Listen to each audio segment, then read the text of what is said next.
The tale began with an abrupt and unexpected disagreement, where the leader of the hero party, Nardo, declared the immediate banishment of our protagonist, Eris Fallrays. Stunned by the sudden turn of events, Eris questioned if this was some kind of a prank. However, Nardo's visible anger suggested no such trick, since he wanted Eris out of his sight right that instant. Onlookers present at the scene wondered what could have happened, observing the heated exchange. However, they wisely kept their distance, unwilling to be drawn into the conflict, and quickly escaped before the situation escalated. Nardo acknowledged that Eris enhancement magic had indeed been useful, yet he dismissed Eris as merely a potion that could be easily replaced, further asserting that the party had no need for such a burden. In a fit of uncontrolled fury, Nardo even hurled the accusation that Eris was a thieving XP hog.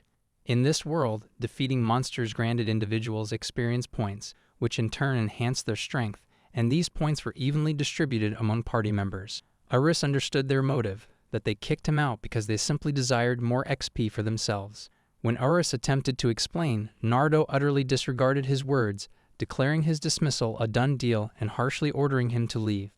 The other members also kept their distance, suggesting he simply read the room and depart. Before his final exit, Eris inquired one last time if they were truly content with him leaving the hero party, but they merely labeled him persistent, commenting that they would finally be free from a dead weight like him.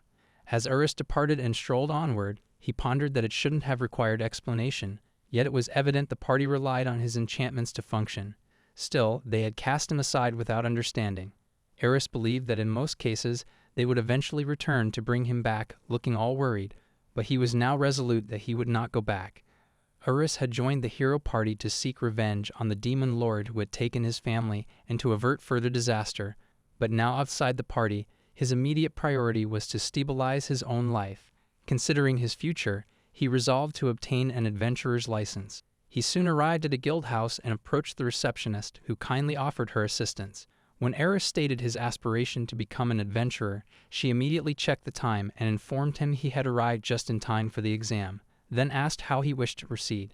He replied that if possible, he would like to take the exam right away. She promptly handed him a registration form to complete, and he quickly wrote his name and his profession, an enchanter and assisting party members with enhancement magic, a skill he was born with.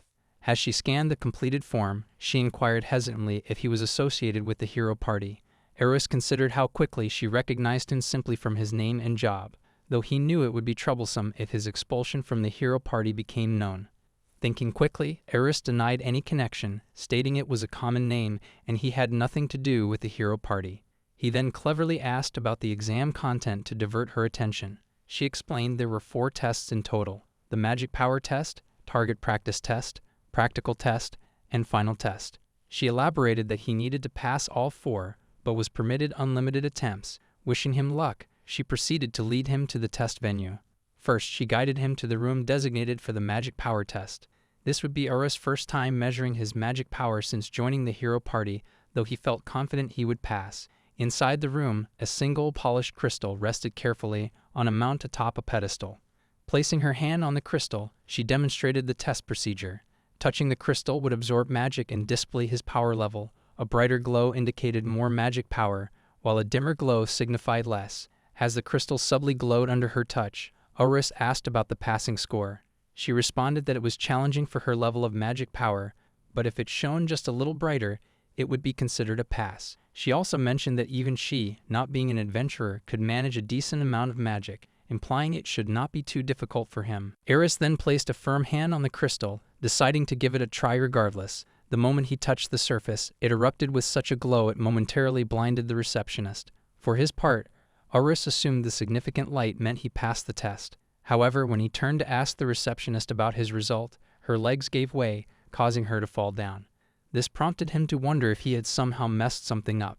She quickly apologized for her unexpected reaction, admitting she had never witnessed anything like this before.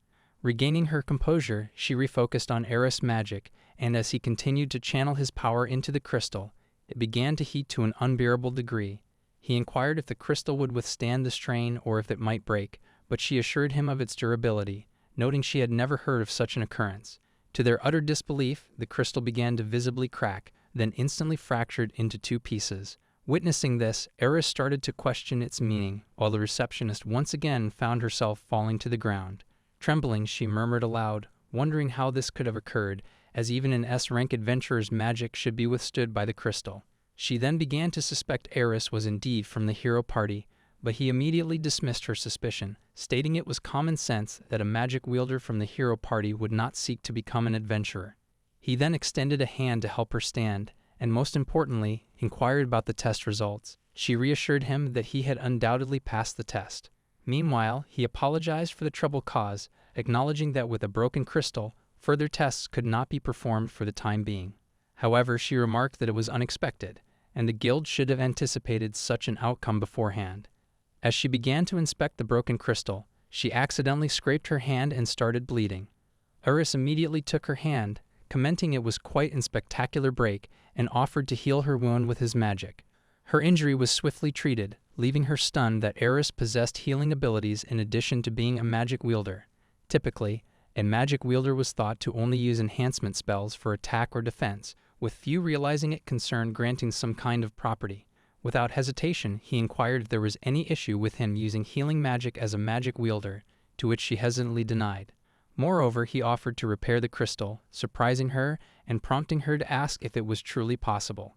As he began to insert his healing magic into the fractured crystal, it visibly started to reform and mend itself. Shortly after, the crystal was as good as new. Witnessing this remarkable restoration, she offered her gratitude, while Eris humbly remarked that the damage was originally his fault. He then confirmed if the next assessment would be the target practice test, and she affirmed this, explaining that he was to strike the target with either magic or a sword, and his score would be determined by the power of his attack. As they stood before the next assessment venue, the receptionist confidently stated that the upcoming target practice would be a breeze with Eris' magical power. Meanwhile, as an enchantment mage, Eris asked her not to expect too much from him, emphasizing his role as a support. However, he inwardly believed he could still pass this test. Shortly after, she guided him to the test area, where several straw dummy targets lay side by side on the ground. She demonstrated the task by forming a magic ball and striking a target with it, further informing him that the target would glow based on the power of the attack. The standard for passing was to exceed his current attack power, and only the strongest of his 3 attempts would be considered. She also allowed him to use either a sword or magic for this assessment. He pondered for a moment that he could wield a sword with enhancement magic, but he wouldn't need any tools at all if he chose magic. Regardless, he stated that either option worked, but he found magic more convenient and decided to proceed with it. Seeing him consider both methods so easily, the receptionist was quite surprised before agreeing. The spell he chose to use was Fireball, a simple beginner spell accessible to many support roles. Considering he had only 3 chances, he decided to use a beginner spell for the first shot, and for the second, he would aim for a high score using an enchantment spell. Keeping his plan in mind, he formed an unnecessarily large fireball and hurled it towards the target, commenting that even a fireball had its limits. However, as soon as he turned around, he was surprised to see the receptionist's stunned expression. She called his powers insane and remarked that she had gone blind for a split second.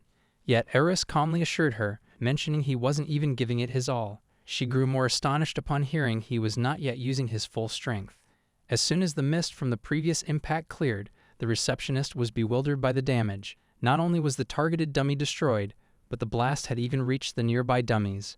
Eris questioned if the dummies were supposed to break, but she denied it, though they were now undeniably broken. She considered this test passed as well, and for the last 2 shots, she informed him there was no need to proceed, as he had already easily cleared the assessment. Furthermore, she gestured to the damaged arena and noted they couldn't even continue with the current destruction. Without another word, Eris activated his healing magic and instantly repaired the devastated area, restoring all the dummies he had destroyed. She immediately commented that while they could now continue the exams, it was ultimately unnecessary. In the end, Eris passed the target practice exam with a single fireball. The next test was the practical exam, where he would face a C-rank adventurer as the examiner in a one-on-one match. Only those recognized as having passed this stage could advance to the final exam.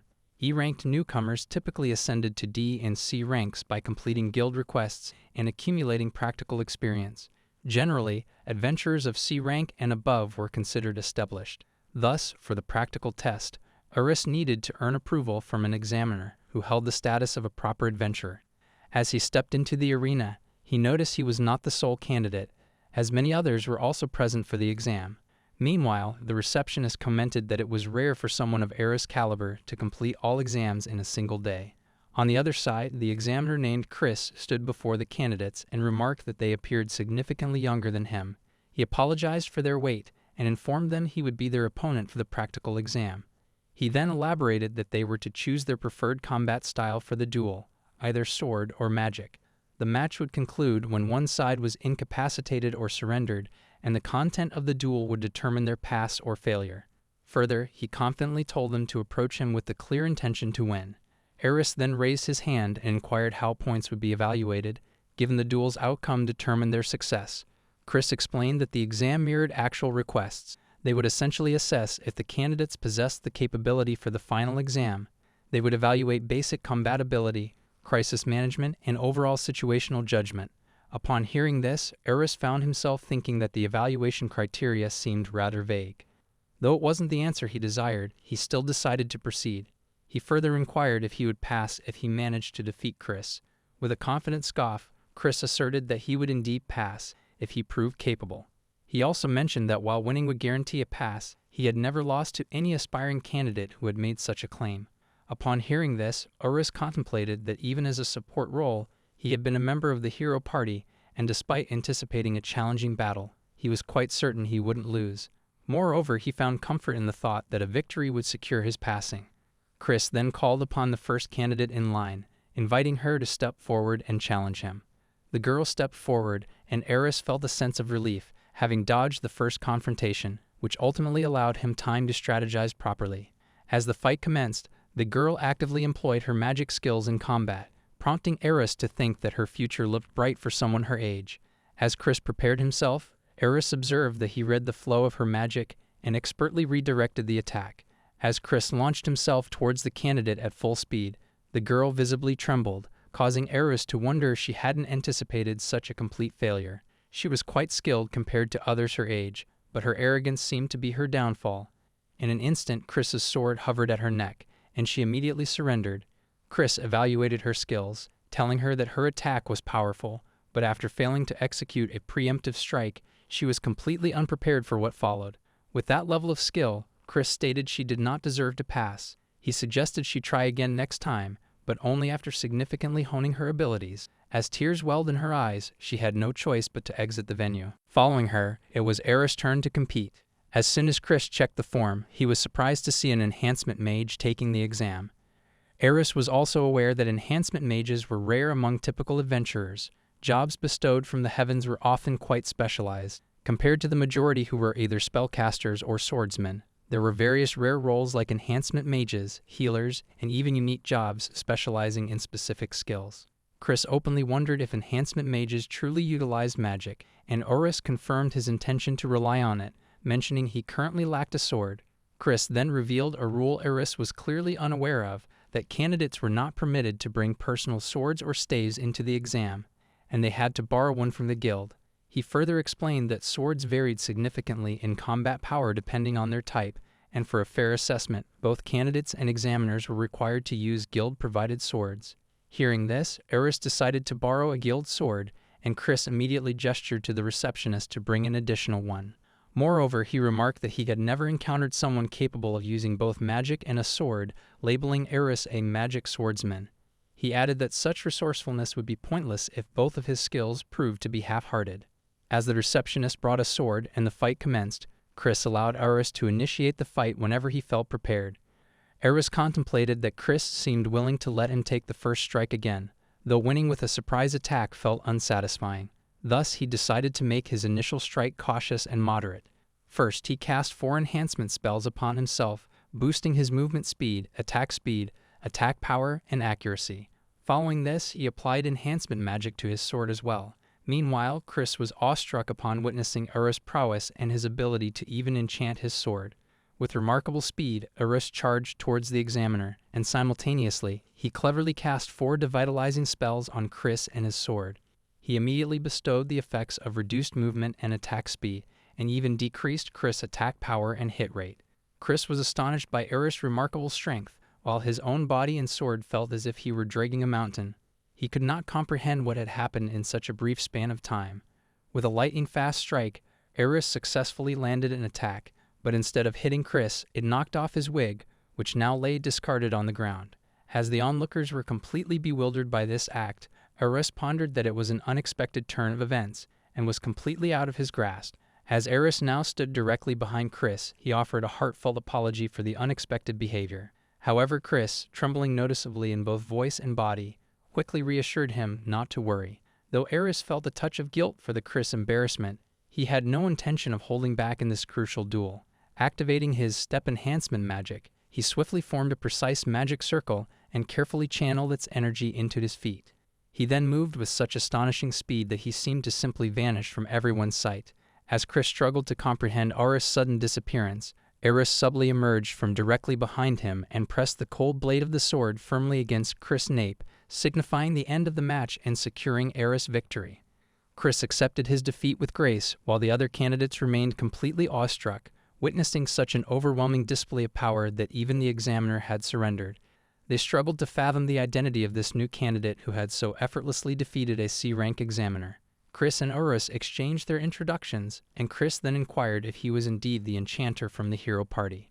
Eris promptly denied it, questioning whether Chris genuinely believed a hero party member would be undergoing exams in this manner. Just then, staring intently at Chris' shiny bald head, Eris offered an apology, but Chris quickly dismissed his concern, stating he understood it wasn't intentional. It was at that precise moment that Eris offered to help him grow his hair back instantly, which utterly surprised Chris, who questioned if such a feat was truly possible. Without the slightest hesitation, Eris placed his hand on Chris' head, and in an instant, his baldness was miraculously replaced by a luscious, thick growth of dark hair, leaving Chris completely speechless. Overwhelmed, Chris offered his heartfelt gratitude and promptly passed Eris on his test, advancing him directly to the final test. Shortly thereafter, Eris arrived at the northeastern Istal Forest, situated near Burgholm village, the designated location for the final examination. The task at hand was a collection quest. The receptionist had previously informed him of his objective, to gather 20 vitality herbs for potions within a strict 5-hour time frame.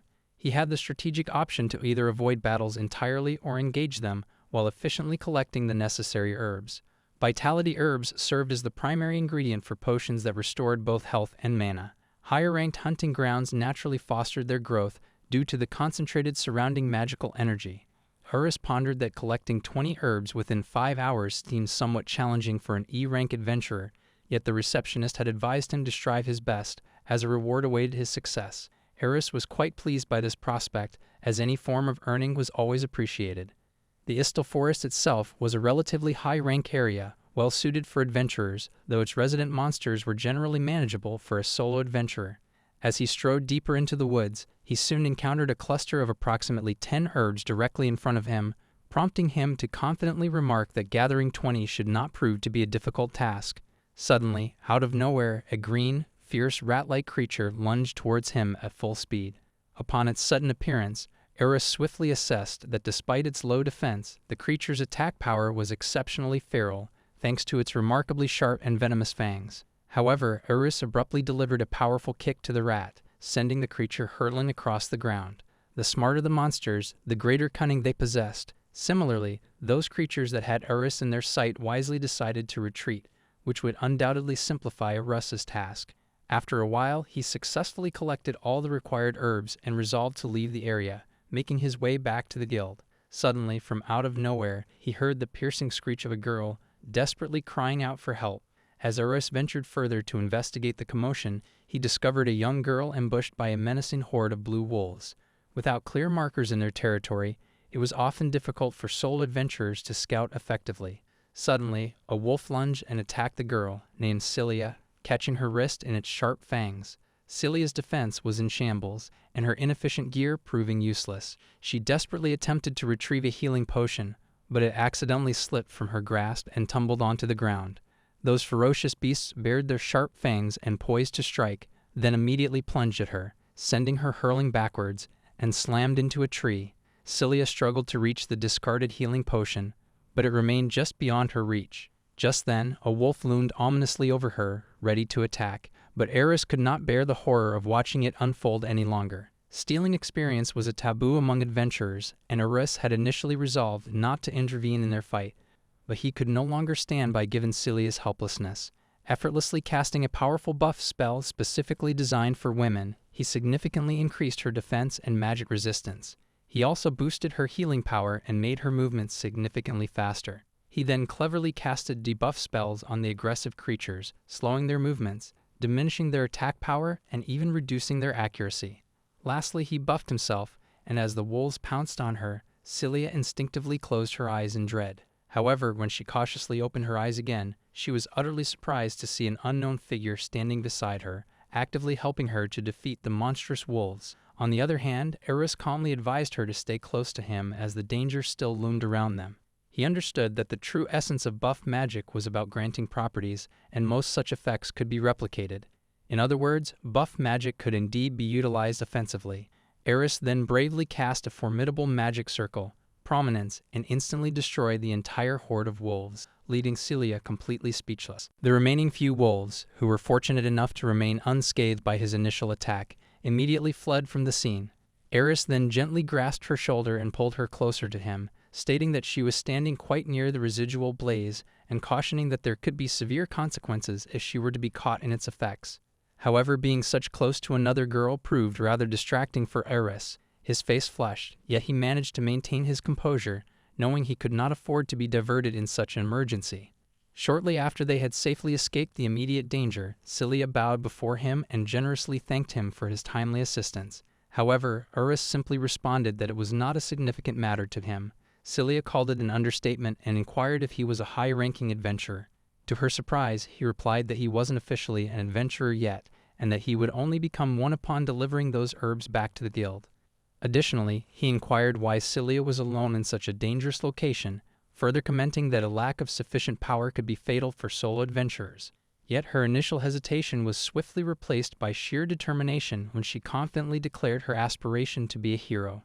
He inquired whether she desired to join a hero party, and her face beamed with enthusiasm as she informed him that she had once been saved by a hero. From that moment onward, heroes had become her greatest inspiration. She admitted to having been defeating high-level monsters to efficiently accumulate experience points, but now that she had almost lost her life due to her recklessness, she was reflecting deeply on her rash behavior. Eris then informed her that the swordsman slot in the hero party was already filled, and that it would be quite a thorny path ahead for someone pursuing that path. However, Celia assured him not to worry, as she was not a swordsman. However, as he stated that she was using a sword despite not being a swordsman, Celia immediately responded that her path didn't align with any typical job type. Moreover, she firmly believed that one of the rarest unique jobs was destined to exist in the world. Further, she revealed with visible enthusiasm that she was a sword saint. Meanwhile, across town in the southeastern part of Bergam village, at the Gerald soldier's tomb, Eris' former hero party marveled at the increased share of experience points they were now receiving. They even commented that it was a remarkably cost-effective method, simply achieved by expelling a person from their guild. Naruto confidently remarked that they would undoubtedly recover the cost of those potions. Others also mentioned that enhancement magic could be effortlessly replaced with readily available store-bought potions, and that it truly seemed like kicking Eris out had been the right decision after all. Next, they collectively engaged a ferocious wyvern in battle, while some members observed that the monster seemed unusually tough that day. As they struggled to maintain their pace against the incredibly strong creature, they couldn't help but feel that its attacks were powerful and immensely tough. Amidst their struggles, one member even produced a strength potion for them to consume. Meanwhile, Naruto shrieked and instructed them to fight the monster seriously. After a collective struggle and numerous attempts, the party finally managed to defeat the wyvern. Naruto remarked that they could easily take down even a formidable enemy entirely on their own. Furthermore, he asserted that it was merely a coincidence this particular wyvern was so strong, then commanded them to keep their momentum going. However, the other members couldn't help but exchange cautious glances with one another, as they dared not blurt out anything carelessly in front of Naruto. On the other hand, Celia was enthusiastically explaining her unique job to Eris. She elaborated that a sword saint was a one-of-a-kind job with no parallels, and if she succeeded, she could become the ultimate evolution of a swordsman. She was resolute that even she could become a hero if she invested the necessary effort, and was grinding with immense dedication to accumulate experience points. In turn, Eris explained that being a hero was not all sparkles and rainbows, and that it came with a significant cost. In response, Celia stated that she was aware being a hero was burdensome, but she was determined to go on an adventure with Eris, and felt she had no choice but to become a hero herself. Seeing her pronounce his name so casually, Eris' breath caught in his throat. He was completely taken aback when his name suddenly appeared out of nowhere in the conversation. Eris then inquired why on earth she wished to embark on an adventure with him, and Cilia nonchalantly revealed that she had fallen for him and wished to go on an adventure together to grow closer. Upon hearing her candid confession, Eris cracked a gentle laugh, but quickly assured her he was not mocking her dreams. He then questioned how she could so easily trust him when they had only just met. To this, she responded that he had risked his own life to save hers. She also revealed a disturbing memory from 3 years prior, where the Demon King's army had invaded her hometown, the village of Vuria. The demon had captured her and immediately declared its intent to dispose of her, deeming her inexperienced. Just as she was about to face her demise, she was rescued by a hero party, with one hero even extending a kind hand to offer her assistance. The scene shifted back to the present, and Eris then recalled that he had once rescued a child around her age in the village of Vuria, a place where the hero party had briefly stopped. He wondered aloud with certainty he had saved Cilia from the Ranjit family. Cilia then stared at him intently, inquiring how he knew such precise details. But upon closer inspection, the pieces swiftly fell into place, and she noticed the striking resemblance to the boy from 3 years ago. It suddenly clicked that Eris was the very same legendary hero from back then. Eris now fully knew he had been recognized, as Cilia inquired how a member of the hero party was taking the adventurer's exam. Eris calmly informed her that he had been abruptly kicked out from the hero party, and now he was simply an aspiring adventurer. Yet Cilia was quite thrilled upon unexpectedly encountering her savior. She was so completely taken aback that she could not help but embrace Eris, the very person she had longed to meet for so long. He then questioned if she genuinely wished to form a party with him, to which Cilia stated with unwavering determination that it would perfectly suit her. Seeing her resolute reaction, Eris pondered that it seemed she truly intended to stick around.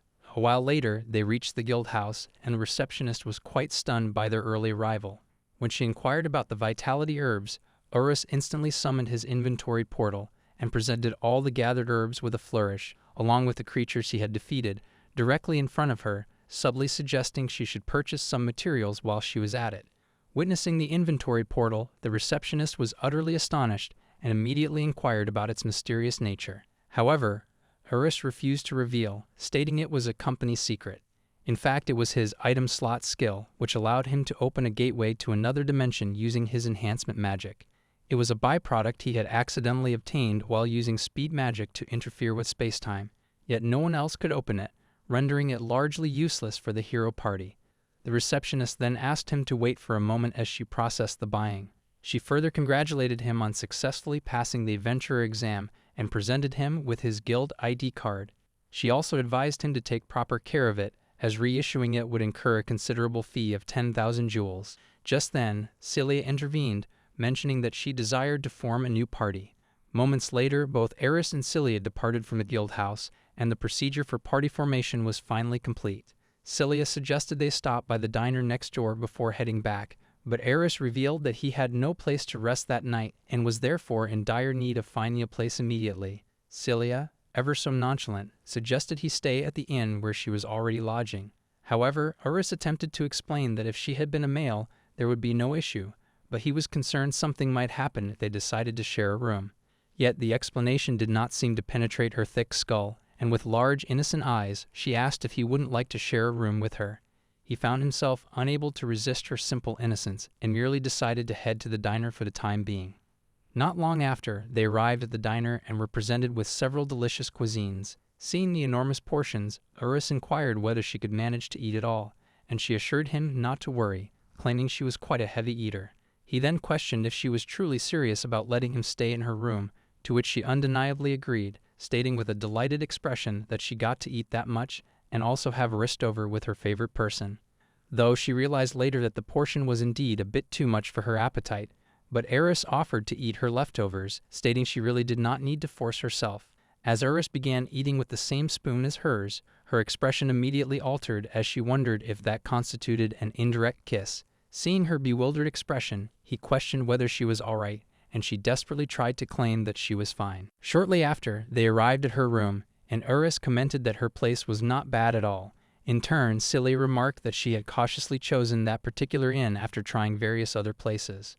After observing the room's generous spaciousness, he suggested there was ample room for him to rest comfortably. However, as he began to lay out a sheet on the floor, she questioned what he was doing. She then pointed out that he ought to rest in a proper cot, otherwise he would make himself ill. Embarrassed by her direct remark, Oris attempted to explain the inherent problem with a guy and a girl sharing a cot. Yet, her innocent puppy dog eyes returned, and she softly asked whether he truly disliked the idea of resting with her. Oris again found himself unable to resist her request and ultimately complied with her wishes, settling into the same cot as hers. However, he was extremely self-conscious, particularly as she rested very close to him. Just then, Celia giggled softly and mentioned that his shaky breath was tickling her neck, prompting him to immediately turn away. Yet her body continued to press against his due to the somewhat cramped cot, and Eris' face turned completely red. The next morning, Eris was observed performing push-ups vigorously. The refined skills of an enchanter were not acquired overnight. They demanded both stamina and extensive knowledge, with crucial input from ancient spellbooks and myths proving essential. Just then, Celia awoke and greeted him with a cheerful good morning, then inquired why he was awake so early. Eris responded that he was merely executing his daily workout and had just completed his 1,000 push-ups, sit-ups, and squats. She was quite stunned upon hearing his rigorous daily routine and questioned whether he maintained this regimen regularly.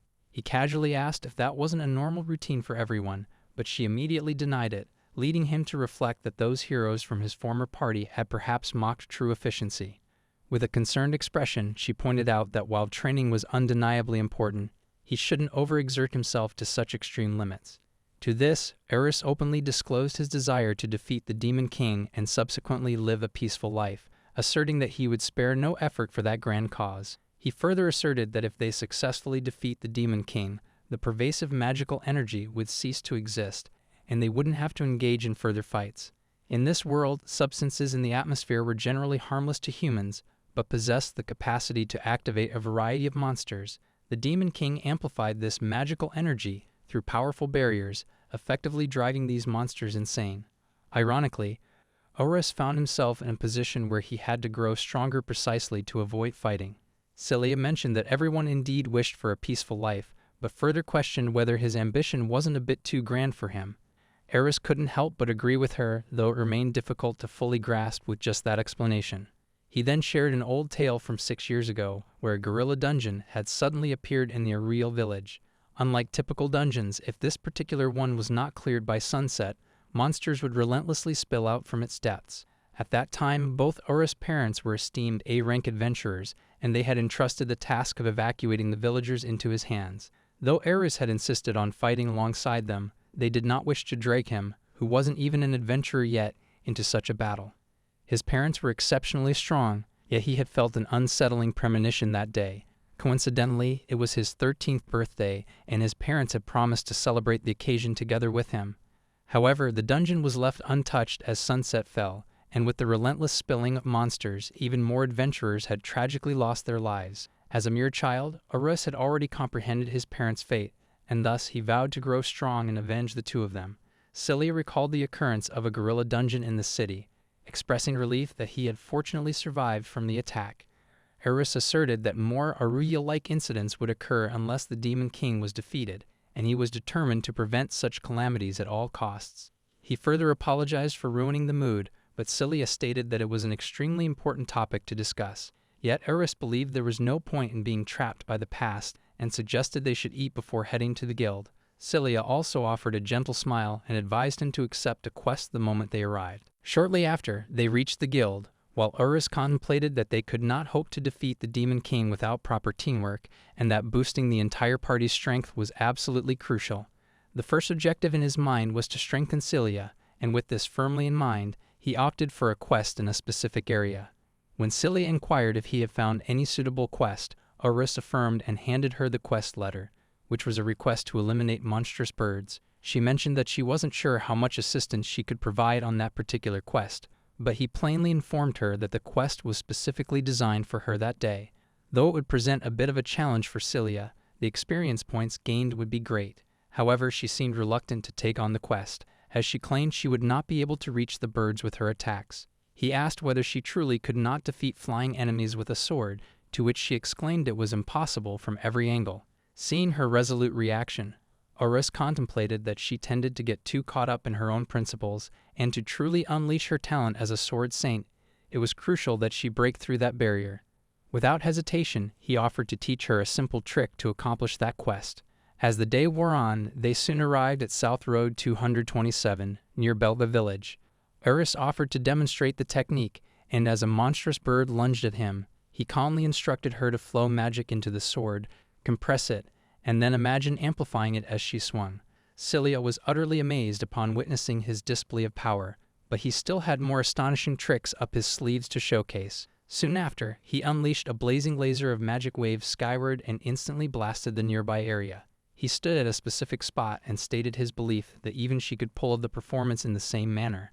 But she denied it with a persistent shake of her head, questioning how such a thing could possibly happen. He returned the sword to her, but it proved quite challenging for her to grasp on her first attempt. He then began elaborating that the key lay in relaxing her shoulders and allowing her magic to flow smoothly while swinging the sword. Keeping this advice in mind, Cilia complied and swung her sword, but her movements were rather clumsy and inexperienced. Seeing this, Eris stepped closer and grasped both her hands tightly, suggesting they swing together for a bit. This act left Cilia completely flushed. Noticing her stiffness, he obliviously inquired if anything was wrong, but she quickly declined, attempting to focus on her training. He then instructed her to breathe in sync and amplify her magic with a steady rhythm. With a quick command, Cilia obliged, and a fierce beam of magic erupted from her sword, striking and killing the monstrous bird in an instant.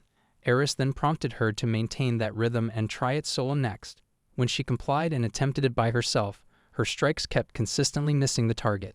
Yet he encouraged her to keep doing her best, even as her attacks drifted just a little bit farther from the mark. Cilia practiced continuously, and soon she was able to use the technique he had taught her without much effort, and her success rate had skyrocketed. Moments later, they now only needed to defeat one more monster to successfully complete the quest. Meanwhile, Eris kept commending her for her exceptional skills as a sword saint, yet he cautioned her not to let her guard down until the very end. Though Eris was ready to offer assistance if something went wrong, it seemed they would conclude the quest without a hitch. Just then, his attention was instantly captured when Cilia informed him about the magical birds, which were now fleeing the scene altogether. However, their escape appeared strange for creatures merely scared of Cilia, as small magical birds typically did not break formation unless something was truly wrong. In that very moment, a huge wyvern came into view, catching Cilia completely off guard as she anxiously inquired what she could possibly do in such a situation. Yet Eris displayed not the slightest hint of fear or surprise. Instead, he calmly remarked that this final target had simply presented itself. He thought to himself that Cilia had effortlessly dispatched all the magical birds with single strikes, and with her current strength, he believed she should easily be able to take down that wyvern on her own. Filled with dreadful anxiety, she inquired if he was truly asking her to defeat that monstrous creature all by herself, but he calmly explained that it would actually be easier for her to strike such a larger target compared to those smaller birds. In an instant, Cilia acknowledged that it was indeed an easier target, but her determination wavered the moment she saw the ferocious beast bearing its sharp fangs. Seeing her losing her composure, Eris attempted to calm her down, stating firmly that she was more than ready to defeat that creature with her skills, especially after mastering the new techniques and gaining experience from the battles. She then visibly calmed down and regained her composure immediately, deciding to give it her final shot. As she struck again, the magical beam once more emerged, successfully striking the wyvern and piercing right through its thick scales. Cilia could barely believe her own eyes that she had actually defeated the monstrous creature all by herself. Without hesitation, she immediately embraced Eris and thanked him for teaching her, but he modestly stated that he hadn't done much and merely showed her the technique. He further advised Cilia to cultivate a little more confidence in her own capabilities. He then suggested they should head back to the village, but she affectionately called him humble for not fully accepting the extent of his invaluable help. Shortly after, they returned to the guild and reported their quest completion to the receptionist, who seemed quite impressed by Eris' efficiency and time management. However, he revealed that he hadn't fought at all during that quest. Instead, it was Cilia alone who had defeated the magic birds with her sword. He mentioned that all he did was simply observe her performance from behind, and it was entirely her achievement. However, the receptionist found it hard to believe Cilia could have defeated those countless magic birds with just her sword, deeming it physically impossible. Nonetheless, Cilia stepped forward and disclosed that she had learned an astonishing spell from Eris. She further commended him, stating that he was exceptionally skilled at teaching and could easily make the impossible possible. Eris thought to himself that he had only intended to support Cilia from the sidelines, but he hadn't anticipated her to boast about him so openly in front of the receptionist. He couldn't help but feel a blush of embarrassment at her enthusiastic compliments. He then smoothly interrupted the conversation, deliberately steering the topic away from himself, and instead reported on their quest completion. To this, she immediately began checking the delivered materials, but she felt as if one item was missing. However, he calmly reassured her and instantly produced the other missing material, which was none other than the massive wyvern Cilia had previously defeated. The receptionist was utterly stunned upon witnessing such a formidable beast appearing directly in front of her, and questioned whether that was truly the wyvern Cilia had defeated. Yet Eris looked genuinely confused and inquired if its appearance was genuinely that shocking to her. Without any hesitation, she declared that it was indeed quite shocking to her, as that wyvern was among the strongest of magical beasts, one that even B-rank adventurers struggled significantly to overcome. Eris was genuinely surprised, as he had been unaware of its formidable strength. It seemed the hero party had defeated such creatures without struggle, leading the receptionist to believe they were quite powerful themselves. Just then, Eris inquired whether the wyvern material would fetch a good price, to which the receptionist affirmed, stating it would be quite a considerable boost to their earnings. She then swiftly appraised the wyvern and recorded the quest completion in the meantime. Subsequently, she retrieved their guild ID cards and updated their quest completion points, which now stood at 30 out of 100. They were also awarded 1 guild point for the quest, and she further informed him that he would attain the next rank once those points reached 10. By diligently completing quests and accumulating these points, individuals would ultimately raise their adventurer rank. Cilia then inquired if they could simply level up by clearing easier quests, and the receptionist responded that it would pose no problem, but she remarked that they needed to clear at least 1 quest from each rank tier to advance, ensuring that unworthy adventurers would not appear at higher ranks. Yet the receptionist immediately added that they were clearly not suited for E rank, given their exceptional abilities and remarkable strength. Just then, their appraisal was finished, and she was quite amazed upon seeing such a considerable amount listed. She revealed that their quest reward was 50,000 jewels, and the buyout price for the wyvern itself would be an additional 50,000 jewels. As both of them stepped out of the guild house, Cilia's anxiety was visible, as she simply couldn't fathom what to do with such a large sum, having never before received so much money at once. She worried intensely about the possibility of it being stolen. In response, Eris calmly assured her that they would simply hunt again in that scenario, but Cilia stated with a concerned expression that it was Eris' hard-earned money. Upon hearing that, Eris suggested they split the 50,000 request fee between themselves, and that the wyvern's reward money should belong entirely to Cilia. He recalled that his former hero party was always bickering over their shares, but this time, Eris wanted to be entirely fair in their division, as Cilia was the one who had taken the wyvern down by herself. Yet she protested that she had not been alone, and that they couldn't have defeated it without him, further insisting that he should receive the full amount. Upon hearing that, Eris couldn't help but call her kind, and gently suggested she let him hold the money for the time being. Sliding the pouch into his item slot, he stated that he would use that money to purchase a suitable weapon for Cilia. She then unsheathed her current sword and mentioned that it was a pretty good weapon, but Eris assumed it was probably a decent sword from the market. He then stated that while it was a good sword, it was not enough to unleash the true power of a sword saint, and that she would soon find it lacking in many ways. He recommended the idea of thinking ahead and acquiring a better sword beforehand, while Cilia was amazed that he was thinking so far into the future. He then asserted that they could even obtain a custom-made sword with 100,000 jewels they had received. Upon hearing that, Cilia's face beamed with excitement as she questioned if that would be a gift from him, but he merely mentioned that it was a reward for her efforts after all. In a parallel moment, Eris' former hero party struggled to maintain their pace as they finally realized that expelling Eris from their group had been a grave mistake.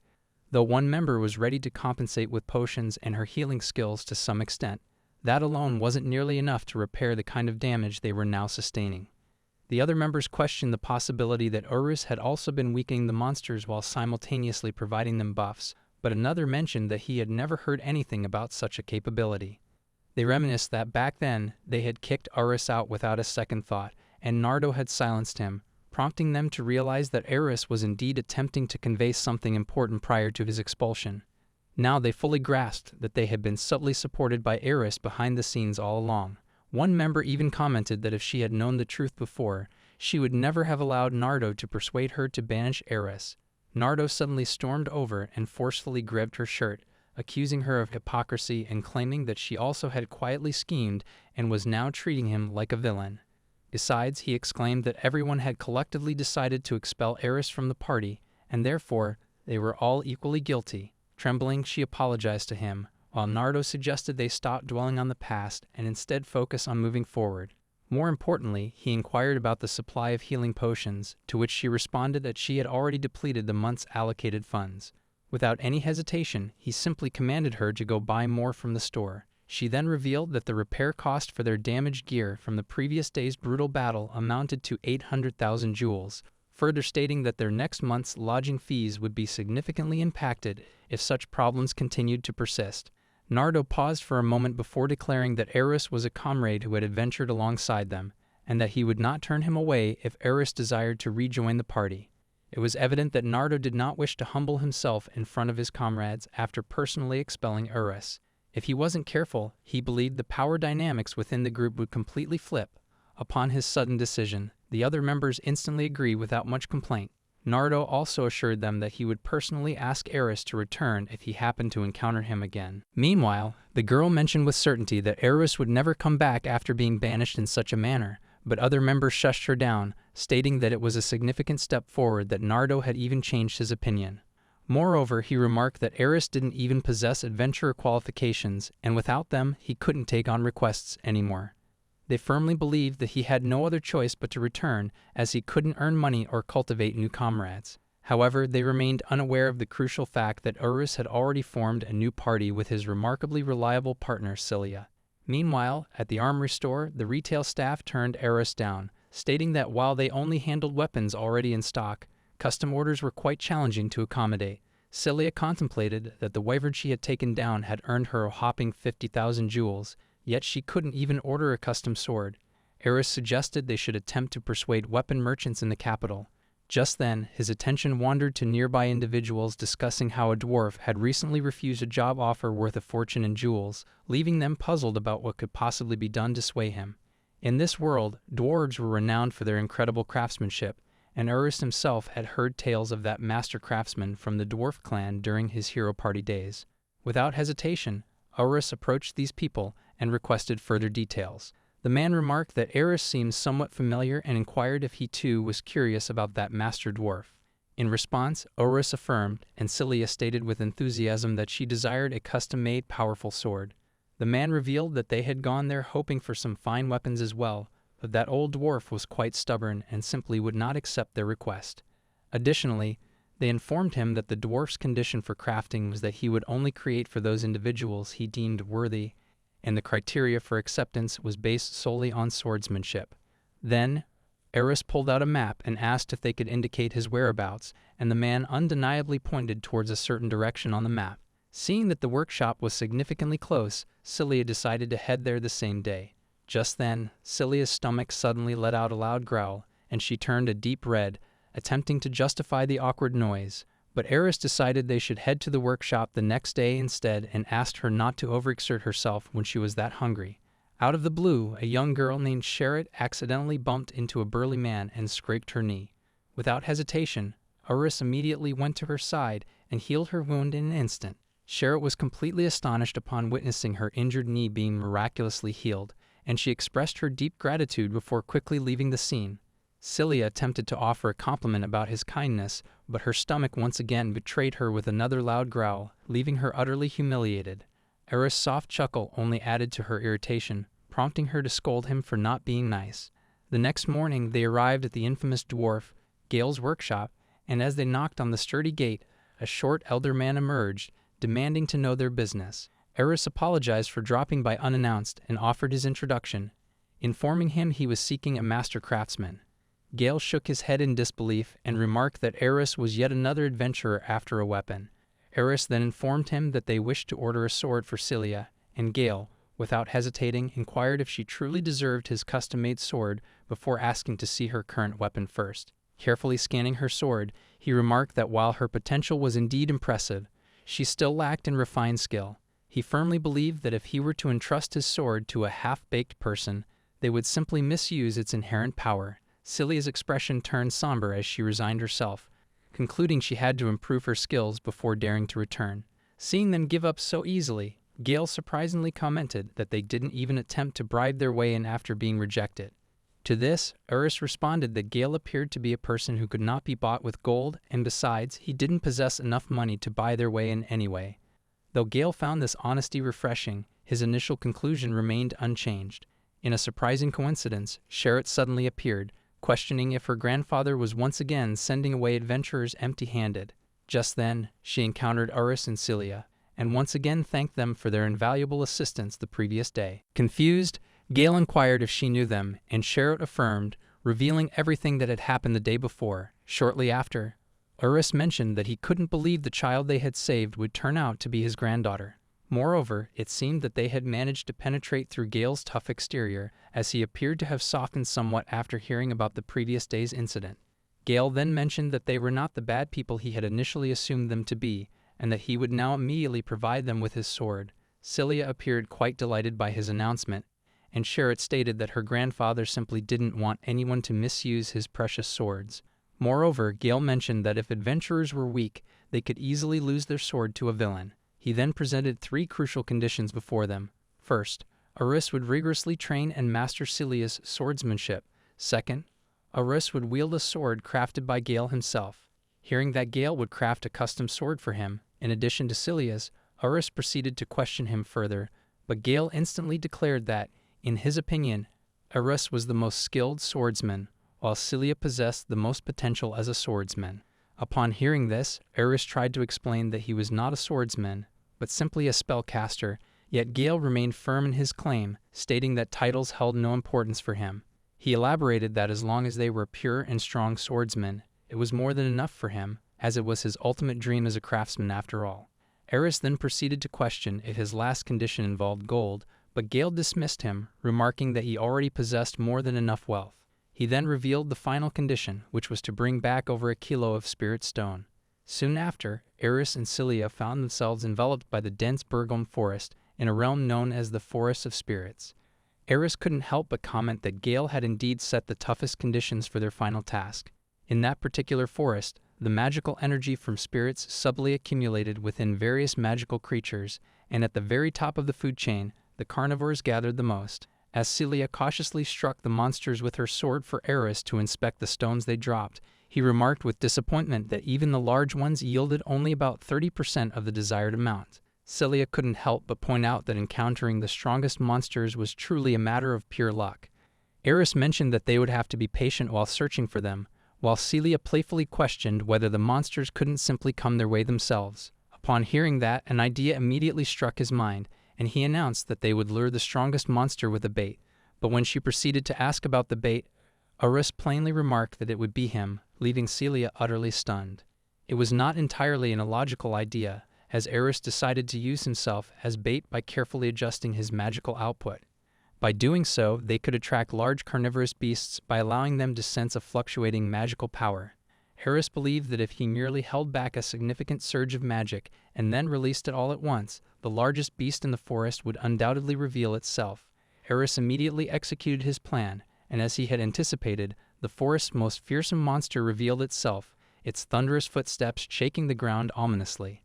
As Celia was visibly frightened by its sudden appearance, Eris swiftly covered her mouth and ensured she remained silent.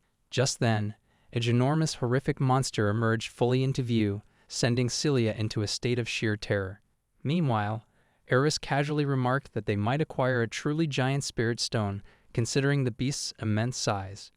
That carnivorous beast ruled the entire forest, famously known as Behemoth, a fierce foe even Erus's former party couldn't defeat during his hero days. Eris immediately devised a plan and instructed Celia to dodge right after the attack, while he would draw its attention. He promptly formed a magic circle directly behind him, successfully grabbing the monster's attention, and the enraged beast swiftly lunged towards him. On the opposite corner of the field, Cilia successfully unleashed a beam of magic and struck the brute with precise accuracy. In a commanding tone, Eris swiftly announced for her to dodge, while simultaneously forming a wind arrow using his potent wind magic. Against Behemoth's inherent earth affinity, both Cilia and Eris cleverly combined their magic power and unleashed it towards the behemoth with full devastating force. As the monstrous beast lay defeated in front of them, Cilia's eyes sparkled with skepticism. She couldn't fully believe they had managed to take down Behemoth by themselves. She commended Eris' incredible strength, but he humbly stated that he couldn't have accomplished this feat alone. Yet she claimed she had merely followed his orders, and Eris chose not to dwell on it further and let the matter drop. Moreover, he asserted that a monster of that caliber should yield a massive spirit stone, and they proceeded to inspect the corpse of the fallen beast. To their utter astonishment, a tiny, young girl with delicate wings was discovered snuggled inside its stomach, small enough to fit comfortably in both hands. As Cilia questioned her very existence, Eris revealed she might be a spirit living there, given her distinct magical power. Just then, the girl regained her consciousness and remarked that she had rested so well, and as her gaze fell upon the two distinct strangers, she calmly inquired about their identity. However, despite that tiny girl's appearance, Eris instinctively sensed her immense power, which was dozens of times greater than even Behemoth's. For the time being, he decided to remain cautious around her and to be careful not to startle her. Yet without much thought, Cilia introduced herself to her as a member of Eris' party, and even introduced him on his behalf. Despite his worry, the young girl delightedly introduced herself as Sylph, the infamous spirit of the forest. Seeing this unfold, Eris felt relieved it was just his concern, and couldn't help but feel a bit embarrassed for being so paranoid. On the other hand, Cilia remarked that he seemed surprisingly shy. Moreover, Sylph stated that it was rare to see humans so deep into the mountains, further inquiring about their business, and Eris freely disclosed that they had come seeking spirit stones. Upon hearing that, Sylph briefly paused for a moment before concentrating intensely to form a solid stone chair. Eris was utterly stunned upon encountering the Supreme Spirit Stone directly in front of him, and immediately expressed his desire to possess that extraordinary item. Without a second thought, Sylph swiftly handed the Spirit Stone to him and generously offered to create even a double batch for them. Eris couldn't help but marvel at the item, pondering its immense weight, given that even a single kilo of Spirit Stone was considered exceedingly rare. Even though this was a dream come true for him, he mentioned that the sheer size of it was far beyond anything they could hope to pay for. Without any hesitance, Sylph innocently remarked that she could produce as many batches of those stones as she desired. Cilia then explained to her that spirit stones were formed from surplus magical energy, and even the largest beasts typically yielded only palm-sized ones. As there was nothing remotely bigger available on the market than the one before them, it was truly considered priceless. Eris also gently told her that he couldn't simply take such an invaluable item without offering something in return, and Sylph simply stated that she wished to travel. With a touch of uncertainty, he asked if that was truly all she desired, and she confirmed it with a nod. Furthermore, Cilia also inquired whether it would genuinely be acceptable for spirits like her to be away from the forest, and she assured them that she could manage for a few years outside the forest.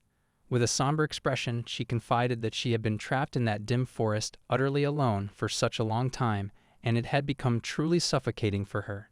Additionally, she confided that merely talking with them had significantly uplifted her mood and brightened her spirits. Both Eris and Cilia exchanged glances before Eris extended his hand, inviting Sylph to join them on an adventure. As Eris activated his item slot to place the spirit stone within, Sylph was quite surprised upon witnessing it and inquired if they could also enter the spirit realm. He seemed quite confused by her remark, so she decided to demonstrate instead, swiftly transitioning half of her form into the item slot. Eris now realized that the domain he had long perceived as his personal item slot was actually a spirit realm all along. Sylph stated that it was super spacious, and more importantly, she commented that being able to access the spirit realm for a human was truly incredible. On the other hand, Cilia also complimented Eris on his amazingness, prompting him to wonder why she was acting so proud of him. Furthermore, she informed Sylph that she could travel freely from the spirit realm, and that Eris was now basically a spirit himself. In a playful manner, Sylph called Eris her dad, which truly left him awestruck. Upon seeing his utterly speechless reaction, she inquired if she had said something wrong, but Eris countered that she had emerged from Behemoth's belly, so she was technically its child. Yet she completely ignored his remark and proceeded to call Cilia her mom, while Cilia, without a single worry, playfully indulged in her game. Sylph further asked if she disliked being called Mom, but Cilia innocently asserted that she was genuinely happy to finally have a family. With a tender glance and blushing cheeks, she then announced that Urus had finally become a father too. Upon hearing this, Eris remained utterly dumbfounded and completely speechless, as it suddenly seemed as though Cilia and he were already a couple. Sylph questioned if he was not feeling well, while Cilia inquired if he genuinely disliked being called Dad that much. Seeing their precious and innocent faces, Eris found himself unable to resist and simply accept their reckless and playful decisions. Moments later, the three of them arrived at the village, and Sylph was quite amazed upon witnessing such a large population. Additionally, Eris believed he was being stared at due to Sylph's rare presence. Seeing those people staring so intently, Sylph became embarrassed and subtly hid herself in a spirit realm. However, out of the blue, Eris' former hero party suddenly appeared directly in front of him, the very individuals who had so cruelly banished him from their group. Seeing them, Eris inquired what they wanted from him, and Nardo asked him not to be so cold towards them, reminding him that they were former comrades. Eris couldn't comprehend why they had appeared out of nowhere after expelling him from the party, yet Nardo revealed that ever since Eris left, everyone seemed to have a great deal on their minds. Moreover, he questioned if Eris didn't feel the absence of his former comrades, further stating that he might agree to welcome him back to the hero party if he wished. Nardo further revealed that Eris' name was still present on the hero party register, implying it was only a matter of time before he returned, and that he still had the chance to rejoin the party. While it had been only 3 days without Eris' crucial enchantment assistance, Nardo and the others had surrendered their pride much faster than he had anticipated. With a subtle, sly smirk, Eris mentioned that they all seemed to be misunderstanding something fundamental. He then exclaimed, questioning whether they genuinely wished him to return to the party, further stating that they appeared quite confused about their true position. That sharp remark left everyone momentarily speechless, and Nardo responded aggressively that Eris was the one who seemed to have mistaken their intentions. Other members also warned him that once he abandoned the path of a hero, his ascent to power would end, emphasizing that it was his final opportunity to reconsider his decisions. Yet Eris bluntly told them that he didn't care about being a hero or climbing the ranks, and swiftly producing the defeated behemoth from his inventory portal directly above them. He mentioned that he was entirely satisfied with his current situation. He further revealed he had no intention of ever rejoining the hero party, and what mattered most to him now was that he had made truly important friends along the way. Seething with rage, Nardo called him Koki and threatened that he would erase his name from the royal city's records immediately, warning that Urus would regret not listening earlier. In response, Urus cautioned him in a carefree tone, saying only time would tell who would regret it more, and suggesting Nardo do as he pleased. Shortly after they left, Sylph emerged from the portal and inquired about those unknown people, and Cilia responded that they appeared to be Urus' former hero party. Furthermore, Cilia questioned if it would have killed them to ask more nicely if they desperately wanted him back, but Eris simply replied that their pride would never allow them to do so. On the other hand, Sylph told them that she would hide within the spirit realm whenever she sensed the presence of other people besides them. After a while, they arrived at Gale's workshop and presented the chair made from spirit stone directly in front of him, leaving him utterly shocked. Gale immediately wore his glasses and cautiously examined the item more closely, wondering aloud how Urus had managed to acquire such an invaluable material. For his part, Urus credited it to the whim of the spirits, a remark that wasn't entirely inaccurate. Gale mentioned that he had never seen such a magnificent material before and expressed his passionate desire to immediately begin working on that extraordinary piece. Gale then set to work, diligently shaping the piece to his liking with precise hammering, while Urus wondered if such action might interfere with the magic formation within the spirit stone. Meanwhile, Sherrod arrived and suggested they sit down and enjoy some tea in the meantime while Gale was engrossed in his labor. Shortly after, they conversed over steaming cups of tea, where Sherrod proudly revealed that while a normal blacksmith would require days to complete such a task, her grandfather could efficiently accomplish it alone with the strength of 100.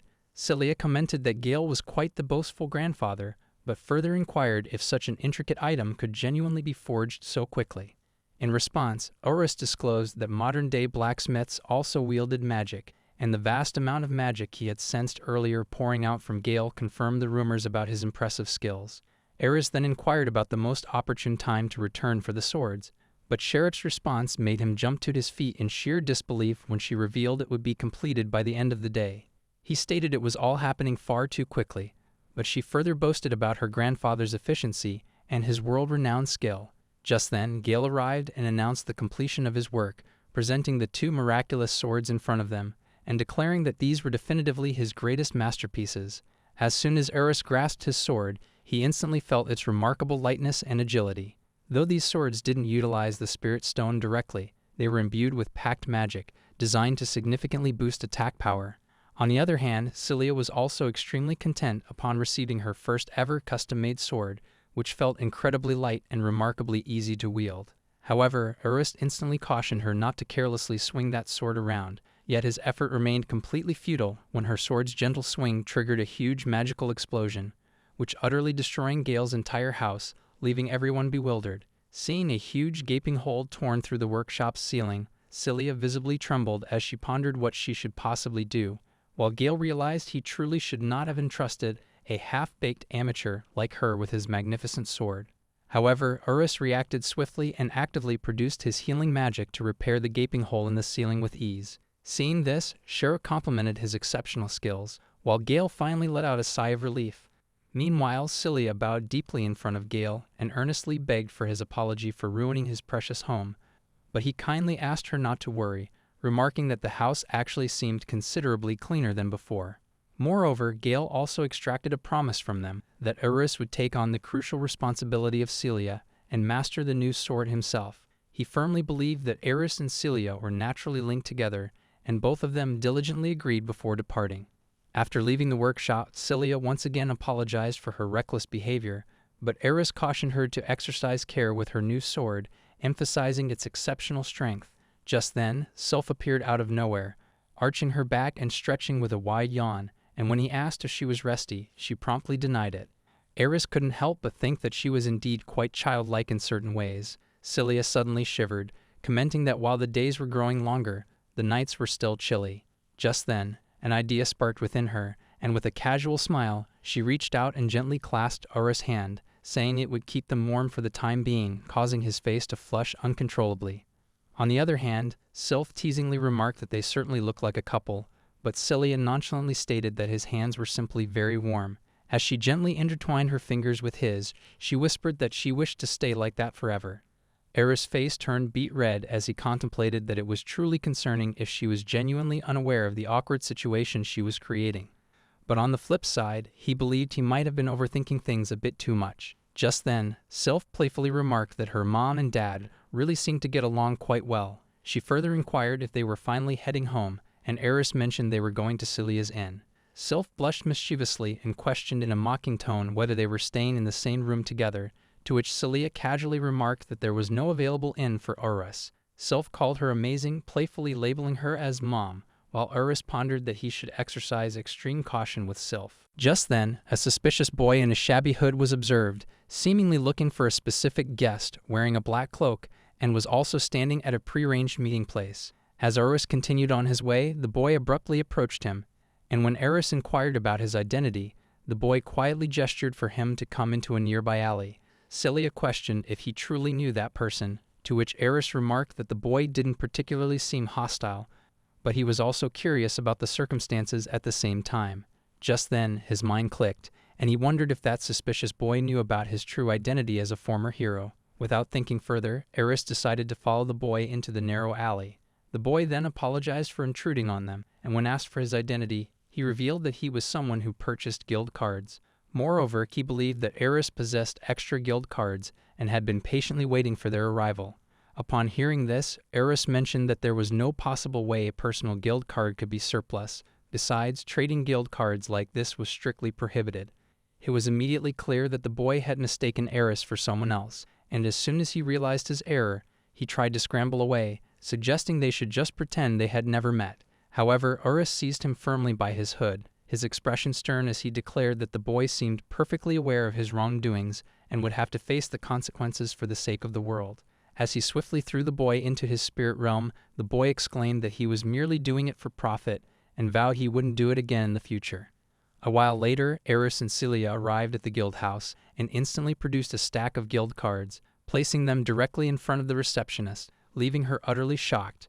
When she asked what had happened, he recounted every detail of the events. She revealed that the loss and theft of guild cards had been a long-standing and troublesome issue, but before she could say anything more, The piercing screech of an unfamiliar wyvern pierced the air, demanding if they also possessed her guild card. As the crowd rapidly gathered and began demanding their guild cards, the receptionist desperately suggested they calm down and retrieve their cards one by one. Seeing this chaotic scene, Eris realized it was quite a serious issue and apologized for making her so busy just before closing time.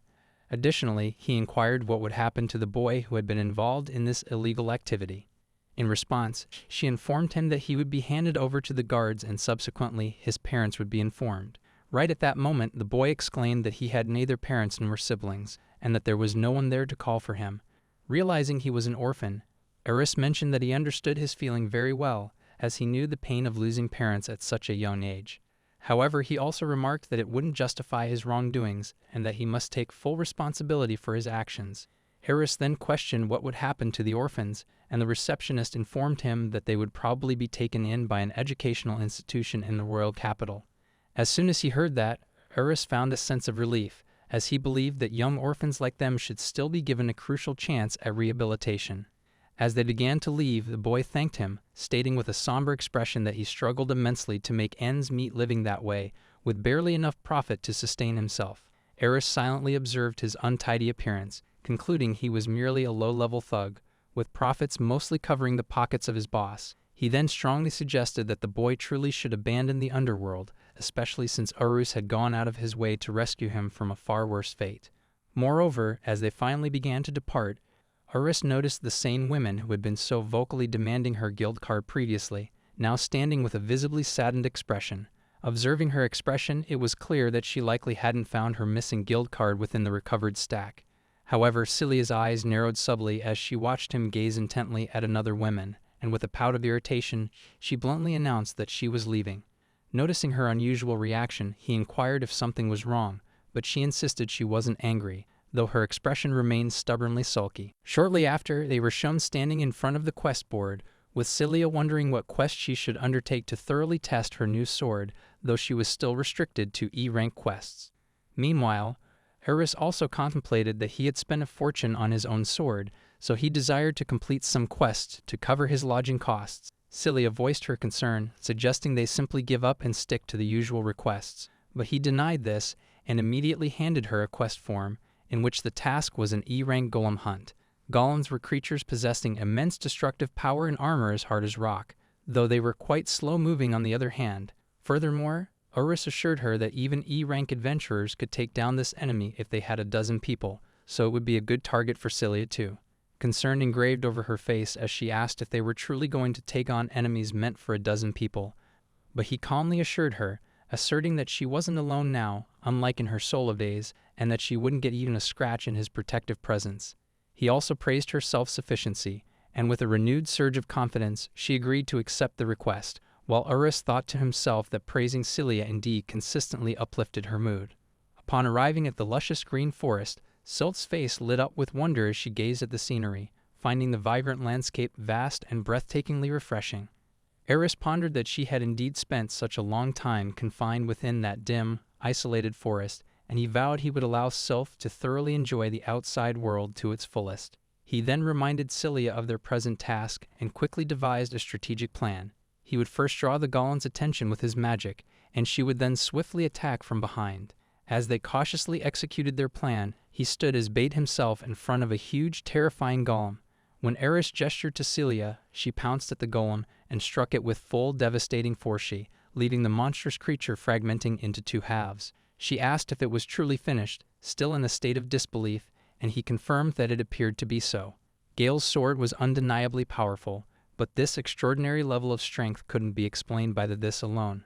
Celia believed that the golems around that area might be weaker than they had anticipated, but Eris denied this, swiftly retrieving his own sword, and mentioned that they were not significantly different from regular golems. But as he attempted to slash another one, he realized that their newly acquired weapons were truly just too strong, and it seemed that his own personal growth was outpacing his current understanding. Moreover, he decided to tackle them all at once, asserting that confronting them one by one would simply not be an effective strategy.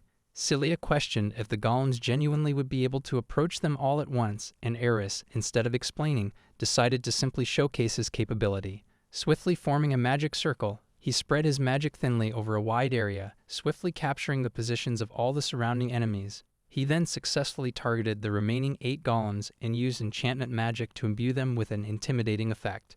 As those monstrous golems aggressively marched closer, Eris calmly commented that she should now be able to handle that many with her current strength, while Celia remained utterly shocked that Eris' trick had worked so flawlessly. Within a remarkably short span of time, she swung her sword with fluid precision and effortlessly defeated all of the golems in an instant, leaving Eris utterly amazed. He commended her, noting that she had perfected the technique he had taught her during the monstrous bird hunt within just 2 days, and with a sword she was wielding for the very first time, no less. Moreover, he informed her that this was merely the basics, and there was still so much more to absorb, a remark that truly left Celia surprised. As he retrieved the remains of the defeated golems into his item slot, he mentioned that she was absorbing the power far better than he had anticipated. As they began to depart, Eris summoned Sylph, telling her to return, and added that she had indeed gathered a lot of scraps. However, as he inspected those further, he discovered a guild card belonging to a woman named Yukina Rembrandt, bearing the job of a sage, the very same woman who had been desperately searching for her guild ID. Eris explained to Celia about sages, clarifying that they were one of those unique jobs that stood alongside sword saints. Celia nonchalantly inquired if they also wielded a sword like her, but he denied, further elaborating that a sage was a master of magic, especially with offensive spells, displaying talent that was off the charts. With an enthusiastic expression, she inquired about the odds of 2 unique jobs working together, and he explained that both of their jobs represented one-of-a-kind talents crucial for the nation. He then suggested they immediately hurry back to the guild and deliver this significant news. Additionally, he affectionately patted Sylph's head and complimented her for her invaluable help. Back at the guild house, Yukina was still desperately searching for her lost guild card, wondering if she would ever be able to retrieve it. She further inquired about its reissue fees, and the receptionist informed her that it was a hefty 10,000 jewels. As stress began to visibly grip her, Eris' team arrived with the reassuring news and informed her that they had picked up her guild card on their way.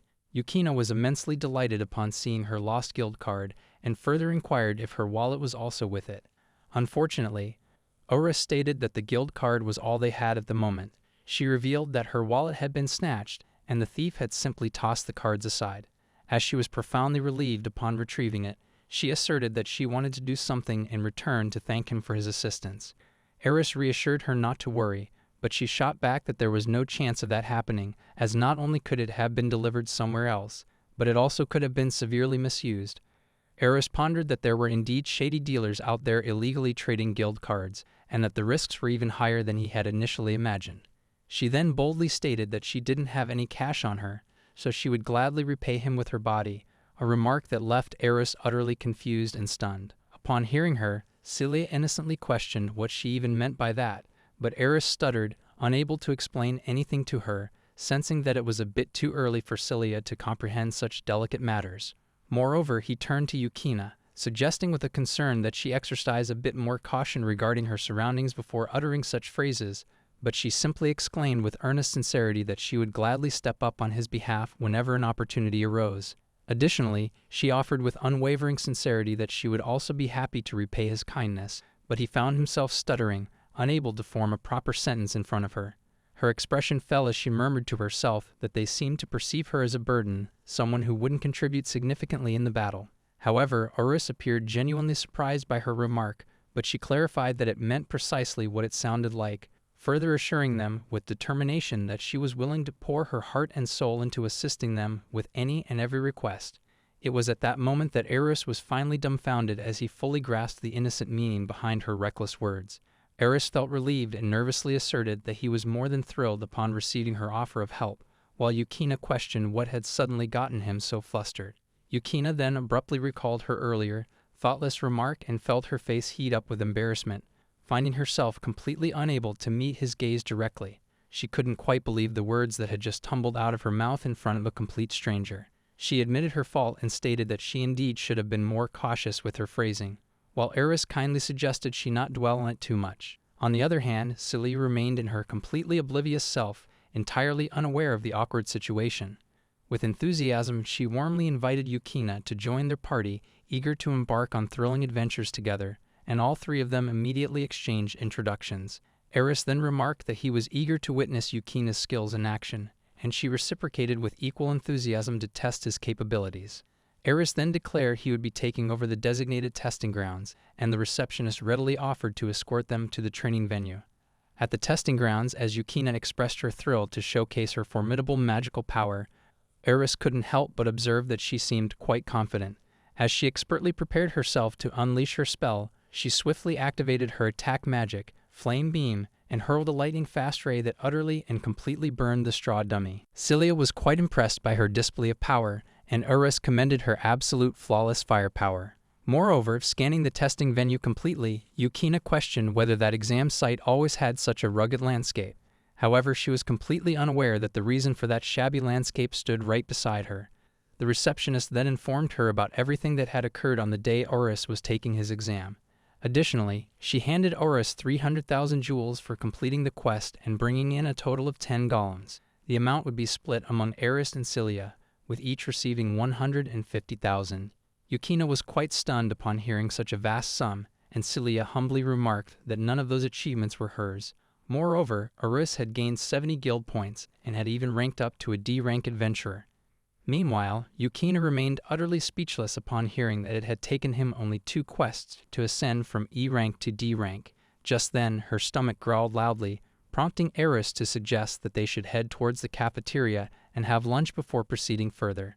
To his surprise, she responded with a saddened expression that she was completely broke and hadn't eaten anything since the previous day, a revelation that truly shocked him. With a determined look, Cilia firmly grasped her hand and declared that she couldn't fight on an empty stomach, insisting she would treat her to lunch. Shortly after, they arrived at the bustling cafeteria, and Yukina devoured every dish placed in front of her, as if she hadn't eaten in ages, while Eris observed her astonishing capacity for devouring food. With a cheerful expression, Yukina complimented the delicious meal and generously offered her heartfelt gratitude to both of them.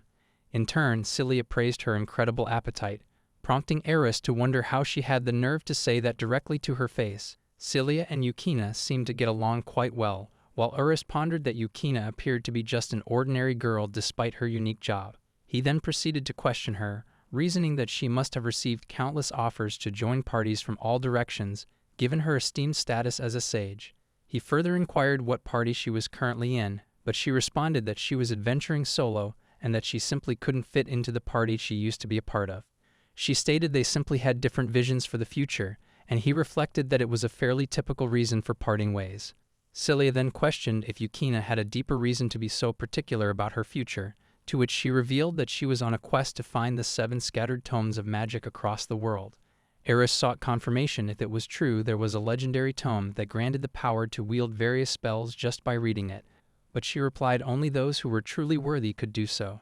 Eris commented that it was indeed a treasure only the wise could truly master. She further revealed that Ki was a renowned magic scholar, and as she presented a neat, precisely written collection of notes, she stated that these were his dedicated research notes, and there were crucial clues listed within for his spellbooks.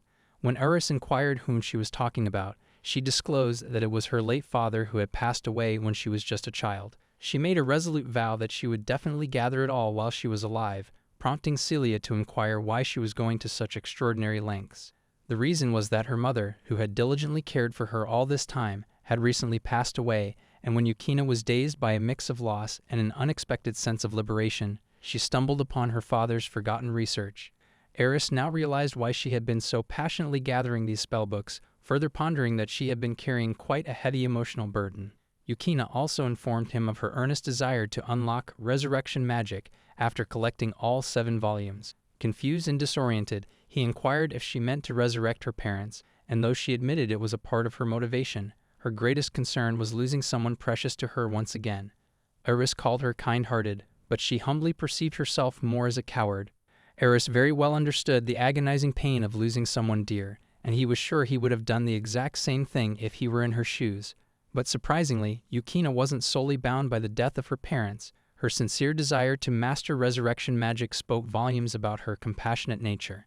She was a truly brave girl who genuinely lived up to the esteemed name of a sage, and the more Eris contemplated her unwavering resolve, the more he wanted her by his side. He believed that if she successfully unleashed her immense talent, she would become an invaluable ally to them. She was absolutely essential to his dream, the quest to defeat the Demon King, and with many significant thoughts swirling in his mind, he inquired if she would like to officially join their party. He invited her to join his party, proposing that together they could defeat the Demon King and simultaneously achieve her dream of traveling the world to collect the ancient artifacts.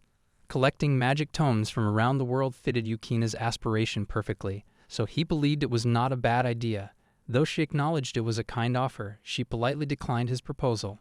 Upon asking the reason for her denial, she asserted that she was simply not cut out for hero parties, preferring going solo over group dynamics. Eris politely agreed, stating that forming a party wasn't always sunshine and rainbows. Moreover, she exclaimed that with every encounter against formidable monsters, there was a significant chance they'd part ways forever, hinting at the potential loss of a comrade, and they were discussing about the formidable demon lord, no less, which only solidified her decision. Over the past 1,000 years, countless parties had bravely challenged the demon lord's forces, yet each time they ultimately ended in ruins. After hearing that, Eris sought the true reason, questioning if she was genuinely afraid of losing her precious allies, to which she affirmed without hesitation. Moreover, she stated that while she believed Eris' party wouldn't perish so easily, she still couldn't shake off that deep anxiety from her mind. Though he admitted a newcomer likely wouldn't survive a direct challenge against the Demon King, he stated with a resolute expression that he would prove they were not taking any reckless risks. Cilia intervened and remarked that she would do her utmost to impress Yukina and persuade her to join their party. Moreover, Eris suggested Yukina come along with them to observe them completing their quest, so she could answer them more resolutely. Starting anew, they could finally tackle a D-rank quest. The leap from E-rank was a whole different world, both in terms of difficulty and prestige, with one D-rank member equivalent to a surprising amount of 10 E-rank individuals. Nevertheless, Cilia remained skeptical if they were truly ready to undertake that quest, given that it was an upper-tier D-rank quest. Their formidable task was to eliminate 30 salamanders, ferocious lizard-like monsters inhabiting the plains, boasting strong jaws and powerful legs. In a group, even the average adventurer couldn't compete against them. Yet Eris confidently claimed that they couldn't simply waste their precious time and energy on weak monsters if they truly wished to showcase their collective strength. Just then, Eris heard Sylph's voice echoing in his mind, inquiring if she could emerge from the realm. As she revealed herself, Yukina grew astonished upon seeing the graceful child. Sylph commented that the outdoor air always felt so refreshingly energizing and further greeted Yukina, prompting Cilia to remark that Sylph could still keep track of everything even while hidden within the spirit realm. Curious upon seeing a new person, Sylph playfully swirled around Yukina, while Yukina inquired about the identity of the child. Eris revealed her name and introduced her as a spirit, further requesting that Yukina be gentle with Sylph as she had been through quite a tough time. Though Eris had initially hesitated to reveal Sylph in front of Yukina, he knew he couldn't keep her hidden forever if he genuinely intended to recruit Yukina into his party. The scene smoothly transitioned to the Burgon Forest, near the plains area, where Eris casually suggested Cilia take down the enemy first. Stunned by the unexpected directive, she rushed over and wrapped her arms around him tightly, desperately trying to deny his decision, an act which left Eris subtly blushing. While he was aware she could handle the task alone, he worried that she wouldn't perform with her finest skills if she remained so nervous.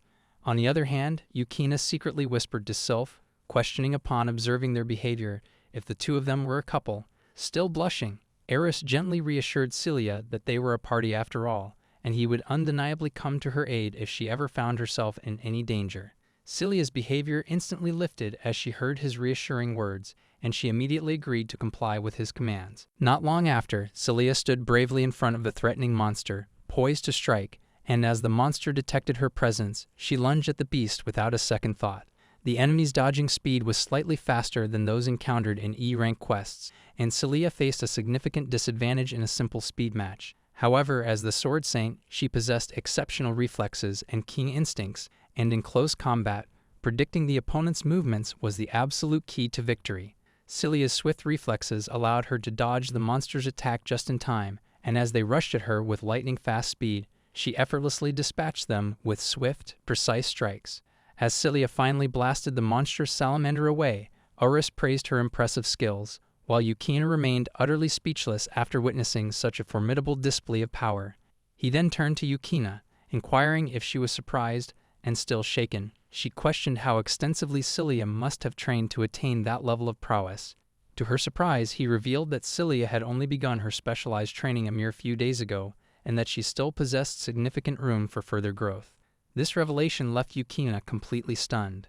Then it was Eris' turn to showcase his own refined skills and incredible capabilities. He explained that their party operated in perfect union, always cautiously devising a strategic plan before engaging in battle. If Cilia wielded a sword to dispatch foes, he swiftly took down monsters utilizing his magic. According to his assessment, their formidable group was collectively equivalent to C-rank adventurers, meaning they could confidently showcase their skills against C-rank or even higher-tier challenges. However, amidst his enthusiastic talk about his formidable group, Yukina attempted to intervene and say something important. Yet he didn't pay any attention to her words, as his mind was completely consumed by the unwavering determination to prove that none of their party members would ever perish, directly addressing her deepest fear of losing precious allies. In his precisely planned first move, he cast a powerful buff spell upon himself and simultaneously unleashed a debuff spell upon the enemy horde. He then planned to unleash Hellfire, a devastating adaptation of prominence, which would cause fireballs to violently collide and explode with immense force. That fusion spell would ordinarily consume a massive amount of magical power, a feat that even highly skilled mages couldn't typically generate together. However, with his unique enchantment magic, he could efficiently reshape the very nature of the spell, thereby allowing him to generate its full power all alone. Though Eris was so engrossed in showcasing his immense power to Yukina that he didn't even register a single word she tried to utter. While he disclosed they wouldn't come away entirely unscathed either, he had smartly formed a barrier to shield themselves from any lurking danger. As he cautiously executed his plan, a huge, deafening explosion stormed across the entire area, dispatching every single one of the monsters instantly. However, as the dust from the explosion settled down and Eris turned behind to check on Yukina, he discovered that she had fainted and collapsed to the ground. A while later, when Yukina regained her consciousness, Eris questioned if she had truly witnessed his abilities in action, admitting that he might have gone a little overboard just to assure her of his formidable powers. Meanwhile, she acknowledged Cilia's strength, but stated that Eris was on an entirely different level. Yet on the flip side, she believed she didn't belong in their party, convinced she would only drag everyone down. But without a second thought, Cilia intervened and revealed that she too had felt like a burden when she first met Eris. However, Yukina responded that Cilia's past party experience and rigorous training mattered significantly, but she grew startled when Eris revealed that Cilia was also a solo adventurer before she encountered him. He further asserted that he possessed a keen eye for individuals with genuine potential, and in this regard, he wanted Yukina to place some faith in his judgment. As he seemed to have successfully swayed Yukina, he suggested she try taking down a salamander herself. Yukina complied without much complaint, and as she formed a luminous magic sphere in her hand, she unleashed a powerful beam towards the monster. However, it proved impossible for her to take it down in one shot, so she launched another beam swiftly to finally dispatch the creature. Observing her display of magical powers, he commented that both the quality and quantity were outstanding, and that she possessed a true raw talent, but there was still ample room for improvement. He elaborated that typically, mastering magic required relentless training, and even though hard-earned intuition and experience were undeniably important, there was also a clever trick to it. He then utilized the same magical powers and techniques as hers, unleashing a significantly larger blast that effortlessly dispatched multiple salamanders at once. He then recovered the formidable claws of the fallen monsters as proof of their hunt, and explained that he had kept the original magic power at the same level as hers, merely adding some refined techniques to it. On the other hand, Yukina's jaw remained wide open in utter astonishment as she encountered a magical force 3 times larger than her own. He then broke down the technique step by step for her complete understanding. Starting with fire beams, he explained that all advanced magic was fundamentally a combination of basic spells, but during this connection process, a significant amount of magical power was unfortunately lost. Therefore, if they could strengthen that connection, they could easily eliminate the waste. She quickly grasped his explanation and elaborated further, adding that nearly 70% of the original power was lost during conversion. However, Eris was certain she could sustain all of that magic and amplify her power almost threefold. Yet she believed that these were merely theoretical assumptions, further questioning if that would actually work in practical application. In response, he gave her a straightforward answer. She could simply use connection magic to seamlessly combine spells. She then pressed further, asking whether he was going to activate it additionally, and whether it would increase more magic consumption. Nevertheless, he denied, and with a flick of his finger, A tiny spark of fire erupted as he declared that it didn't create fire or water anew. It merely used a fraction of the magic needed for ignition.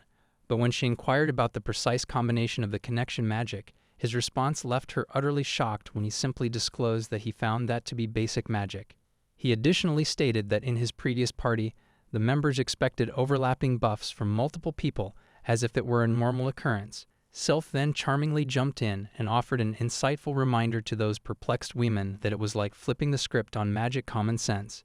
Just then, grabbing a stick, he sketched a rough human figure on the ground, illustrating the intricate magic circuit within. He explained that the magic circuit could be thought of as a dual system, one when active and zero when inactive.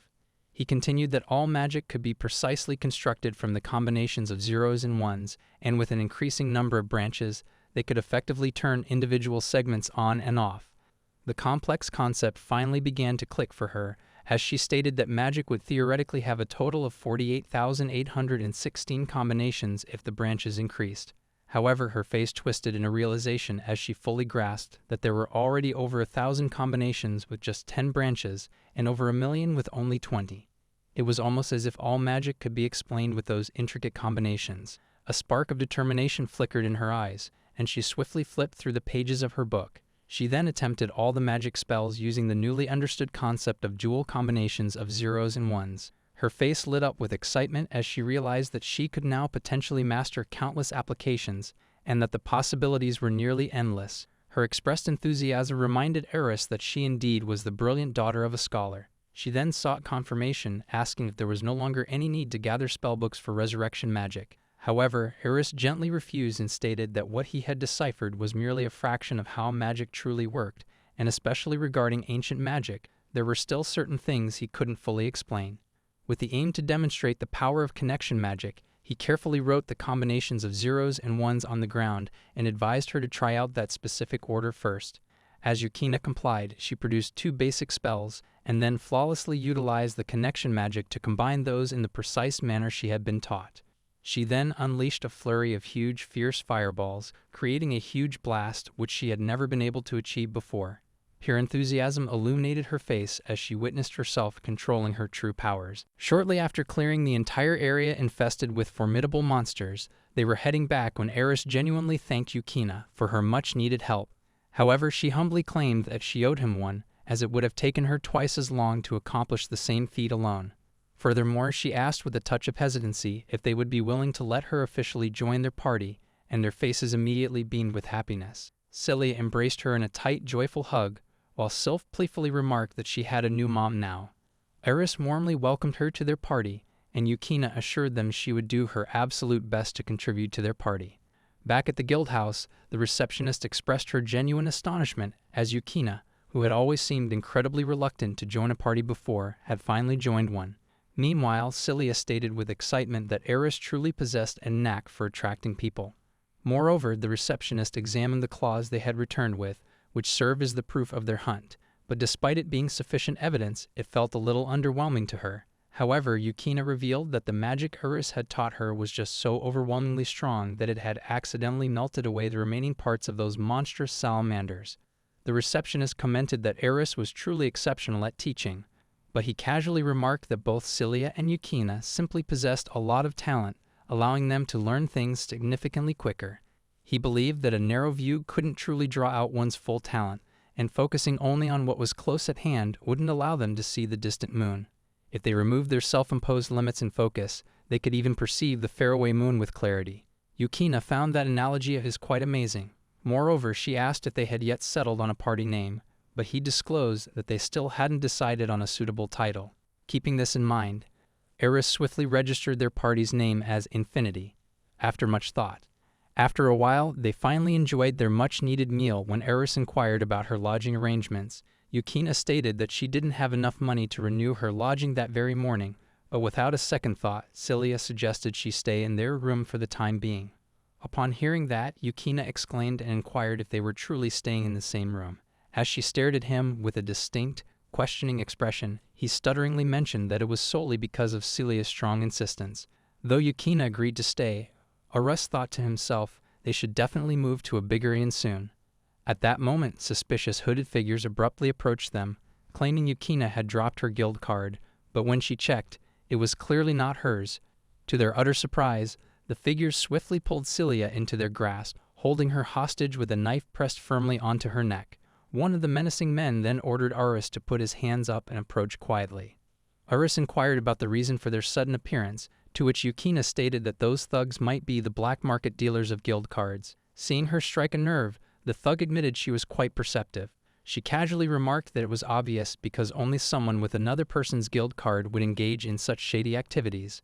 Aris immediately thought about the young boy from earlier and questioned if their arrival was motivated by a desire to avenge their fallen comrade. However, the thug responded that Aris wasn't too sharp on that front. He revealed that the boy was merely a pawn to be used and discarded, and what happened to him was none of his concern. Moreover, he aggressively exclaimed that Aris' report on them had put them in deep trouble. Yet without a flicker of worry on his face, Aris suggested they be prepared for the consequences of running a shady business in the capital. That only fueled the thug's anger further as he remarked that he could simply sell off Aris's 2 pretty ladies to cover their losses, and that Aris would definitely regret making them his enemies. However, Aris calmly stated that they were the ones who had made a critical mistake. Right that instant, both Celia and Yukina retrieved their sword and magical power respectively, and swiftly apprehended those thugs without much resistance. Their bewildered leader remained awestruck upon witnessing the lightning-fast reflexes of those women, but Aris cleverly captured him from behind and mentioned that Celia and Yukina were simply too strong for his minions. As he bound all 3 of them in a tight rope, he instructed Celia to summon the royal guards. Meanwhile, the leader hastily offered to pay Aris more money than the guild was paying him if he would come with them. However, Aris simply revealed that he hadn't received anything at all from the guild for his actions. In reality, Aris chose to rather have a peaceful society without any illegal black market dealings, and he also declared that he worked for his own benefits and principles, not merely for cash. Shortly after they arrived at their inn, Celia questioned why Aris didn't help her when the thug had taken her hostage. In response, Aris stated that he believed she could manage them on her own without needing any assistance, yet her face still wore a pouty expression. Cleverly steering the topic away, Aris announced that they needed to discuss about the reward distribution. In response, Yukina claimed that the criteria for contribution was tricky, and they normally would have distributed rewards based on individual input. Aris pondered to himself that while damage dealt often favored attackers, support roles should also be adequately rewarded according to his principles. To ensure a fair distribution, Aris declared he would allocate 10% for party expenses and divide the remaining amount equally among themselves. However, Yukina immediately protested his decision, arguing that it would be totally unfair for him, as he was undeniably the one who had contributed more significantly in the battle. Though even with this decision, it was more than what he got during his hero party days, and Aris simply responded that things would eventually balance out if they both grew equally stronger. Inspired by his words, the 2 women felt a surge of motivation and decided to work diligently together. Moreover, Aris suggested they should also cover their lodging costs collectively as party members and should consider moving to a new, larger inn. Just then, Yukina instantly pointed towards the cot and hastily inquired if both Aris and Celia truly rest in the same cot together, and Celia affirmed without much hesitation. She also shared that he would often cling to her so tightly in his rest that she'd struggle to break free. On the other hand, Aris was still in shock that he had actually done that to her while she was at rest. Meanwhile, Yukina comfortably snuggled onto the velvety cot, admitting that it had been ages since she had experienced such a lively night and energetic day. Aris then affectionately patted her head, but he instantly felt glares shooting right at him, and as he locked eyes with Celia, he struggled to find words to justify his action. Envious of Yukina, she flopped onto the cot and abruptly asked him to pet her in the same manner too, while he remained stood in astonishment. With no options but to comply, he nestled in between them, and immediately felt their soft bodies pressing against him, leaving him flushed with embarrassment. The next morning, Yukina greeted him and stated, upon seeing his expression, that he didn't seem to have gotten much rest during the night. Only Aris knew the true reason he couldn't rest comfortably. Shortly after, they arrived at the cafeteria, where a huge crowd had gathered because a note was stuck at the gate, informing everyone that the cafeteria was closed due to a critical lack of ingredients. As soon as Aris stepped inside, he immediately felt an awful stench engulfing the entire area. They ventured further and discovered that the entire stock of ingredients had spoiled, and the chef informed them that all the food had gone bad overnight. Observing the decayed food, Yukina immediately realized that the spoilage was caused by a disturbance in magic. The natural magic flowing through the earth could sometimes become chaotic, and there was a high chance it had coincidentally transformed into decay magic. As Eris further observed the pantry, he found it utterly beyond belief that the entire stock had decayed overnight. To everyone's surprise, Eris picked up a rotting apple and attempted to take a bite, leaving Celia completely bewildered. However, Yukina, with her sharp insight, suggested Celia take a closer look, and to her astonishment, the rotting apple miraculously transformed into a fresh one. Eris then realized that he could effectively use his repair enchantment to revert the food back to its previous night's unspoiled state, and with a fluid flourish, the entire decaying area was instantly restored to its former glory. The chef's once saddened expression immediately brightened into sheer delight, and he expressed his deep gratitude. When he asked in what way he could possibly thank him, Eris simply stated that some truly delicious food would be the perfect reward for their efforts. However, Eris had drained so much of his vital energy that he stumbled noticeably on his feet, struggling to stand upright. Both Celia and Yukina swiftly moved to provide him assistance, and Yukina asserted that his magic reserves had undoubtedly run dry after using such a powerful enchantment, further suggesting he gets some proper nutrients and much-needed rest to quickly bounce back on his feet. Seeing the immediate need, the chef instantly commanded his colleagues to aid him in preparing restorative dishes without delay. After a while, they sat comfortably at the dining table when Yukina commented with a touch of surprise that even Eris could run out of magic, while he humbly responded that he was a human like them too. Additionally, he earnestly requested the chef to keep his miraculous revival of the ingredients a secret from others, but the chef stated that it was a magnificent chance for him to gain widespread fame. Meanwhile, Celia proudly declared that his humility was precisely what made him so incredibly cool. In response, Eris explained that if the pervasive magic disturbance was indeed affecting the entire area, it was likely in a very bad state, and it would be utterly impossible for him to revive everything alone from every angle. Therefore, the chef also agreed to keep the event under wraps. As all of them finally emerged from the cafeteria, Yukina mentioned her disbelief upon witnessing all the ingredients spoil simultaneously, further admitting that the magic disturbance was deeply unsettling. The Earth's magical rampage was said to be a precursor to a magical disaster, and there would likely be severe repercussions. They then proceeded to the guild house, and surprisingly, the entire guild membership was gathered in front of them. The receptionist, beaming with delight, announced that Eris had miraculously revived the spoiled ingredients with ease, and that clear traces of enchantment magic had been found. Eris stood in stunned disbelief as everyone had unexpectedly discovered his specialized enchantment magic. However, one member stated he'd heard rumors about a new enchanter joining the hero party, and Eris immediately seized upon this opportune distraction to declare that man the true enchanter, successfully dodging the bullet for the time being. He then swiftly turned to his own party members and suggested they immediately look for new requests. Moreover, he felt a sense of relief that someone had already taken his place in the hero party, and now he would finally be free from being constantly followed by his former party members. As soon as they stepped inside, they were quite surprised to see a remarkably limited number of request forms on the wall, wondering aloud if it was indeed the influence of the recent magic disturbance. Though as Eris attempted to retrieve a form, all of them heard a loud, ominous thud from outside, leaving them completely surprised. Eris immediately decided to check the commotion, but as they couldn't see anything because of the dense crowd, they opted to head upstairs and observe from above. To his absolute horror, he encountered a newly constructed guerrilla dungeon, which was ominously restricted with a timer.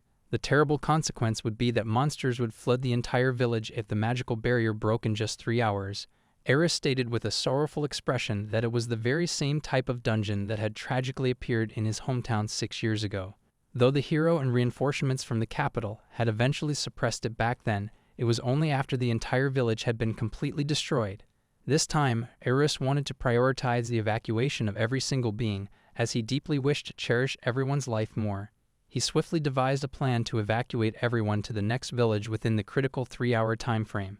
As Celia and Yukina began to depart, he activated his detection magic across the overall surroundings and granted increased movement speed to everyone. Immediately after that, a sudden lightness swept over the group, infusing them with an energy to sprint much faster. Stunned, Yukina questioned if he had indeed granted that mighty spell to everyone, and Eris responded that this level of magical strain was no problem for him.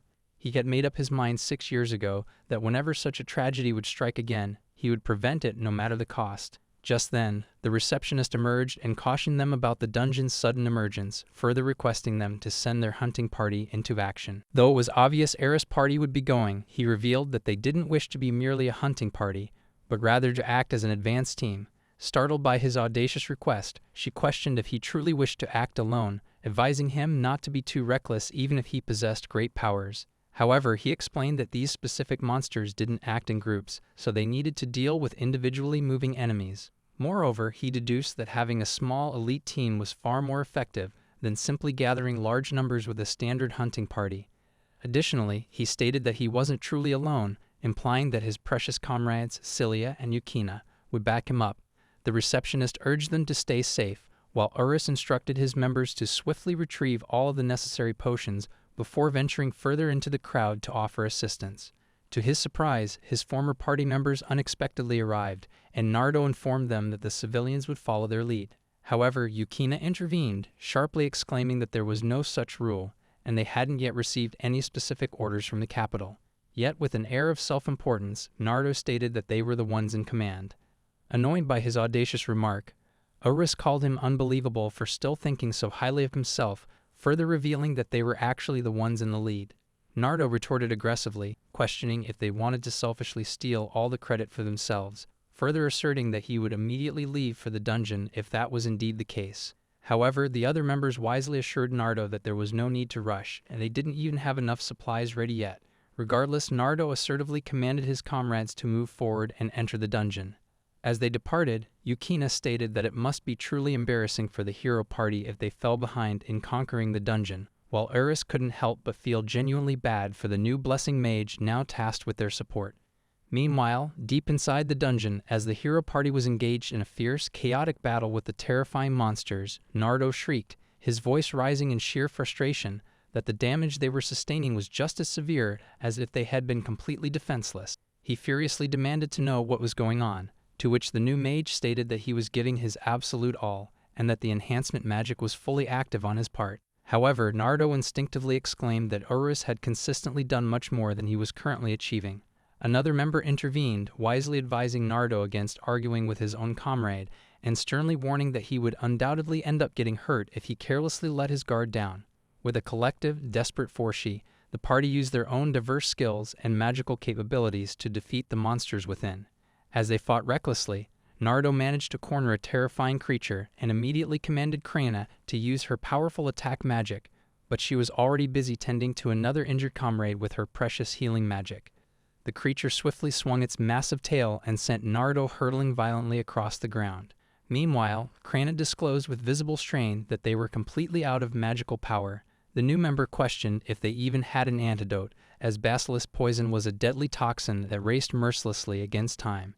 In his oblivious recklessness, Nardo allowed the camouflaged monster's saliva, dripping right in front of him, to fall directly onto his exposed hand, triggering a severe reaction that led to rapid swelling.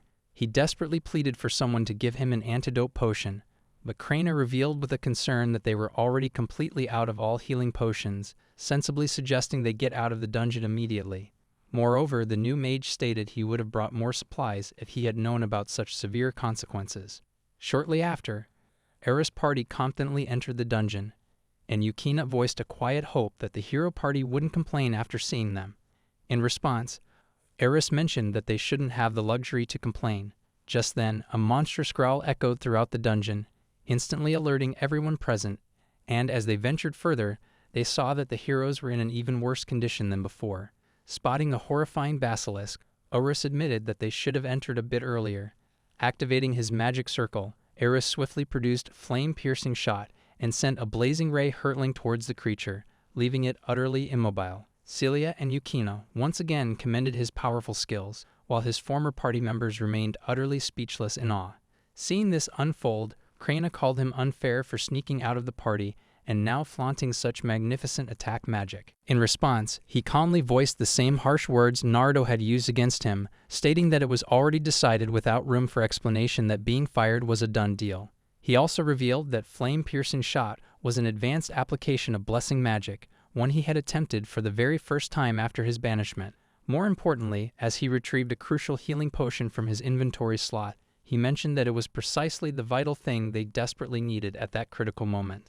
Seeing the antidote, Nardo's face lit up with overwhelming delight, while Celia questioned if Urus had predicted this situation beforehand and prepared those essential potions.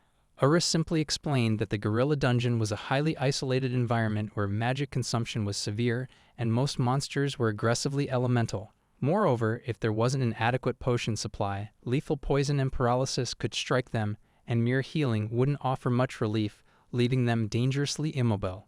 He admitted with a firm expression that it was his very first time stepping into this particular dungeon as well, and both the environment and the combat tactics of its inhabitants were entirely unfamiliar to him, further suggesting they act with foresight in everything they did. He then gestured for them to move forward, precisely informing them about the direction of the exit portal. To his utter surprise, Nardo directly addressed him, his voice surprisingly earnest as he emphasized that he was truly counting on him.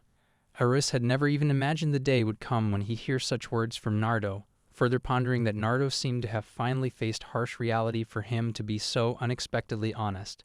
In a resolute tone, Urus assured him to leave everything in his care. Meanwhile, as they departed, Celia questioned with passionate curiosity if Urus had already predicted the precise characteristics and types of the monsters within that dungeon. However, Urus apologized to the two of them for involving them in such a dangerous situation, and he was also deeply concerned that the once world-renowned hero party was now in such a state.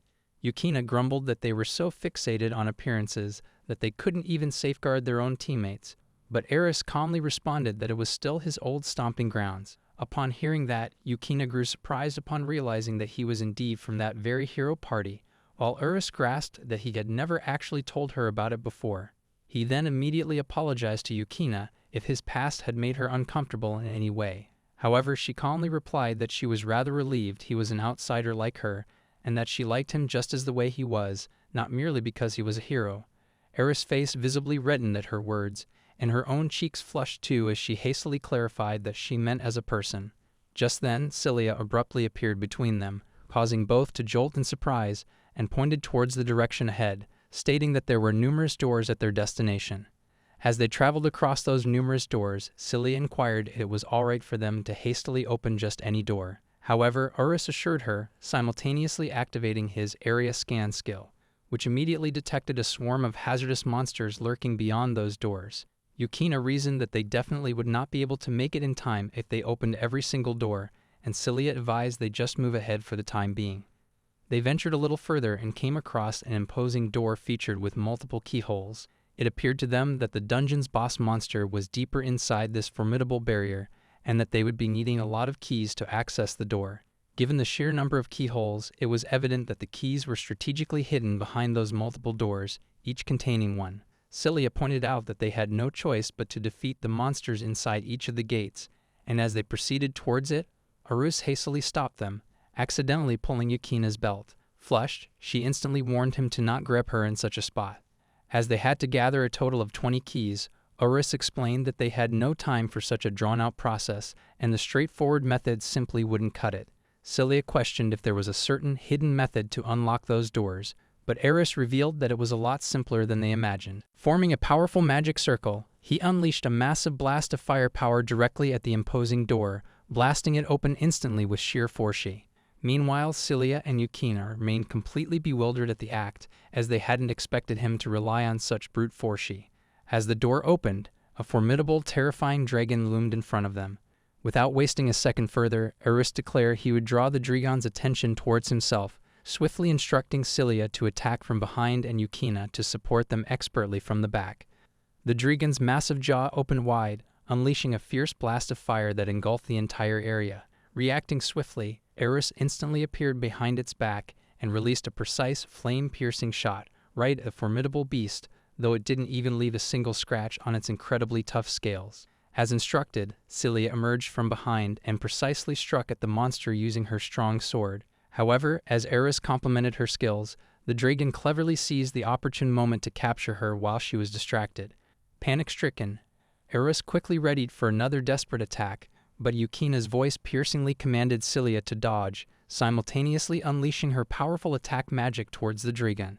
As Celia was saved and the dragon lay injured, momentarily immobile on the ground, Eris grabbed this opportune moment to lunge at the beast and strike with precise force. As the formidable dragon was finally defeated, Their victory was announced throughout the entire area. They stood outside, relieved to have at last cleared the dungeon, while Eris simultaneously cast his soothing repair enchantment upon them.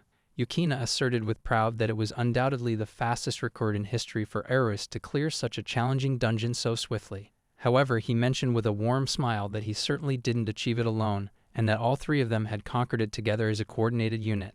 He acknowledged that without Celia's precisely aimed attack at the Dragon's scales seams, he wouldn't have spotted its weakness, and without Yukina's timely assistance, Celia confessed she would have been torn apart to shreds.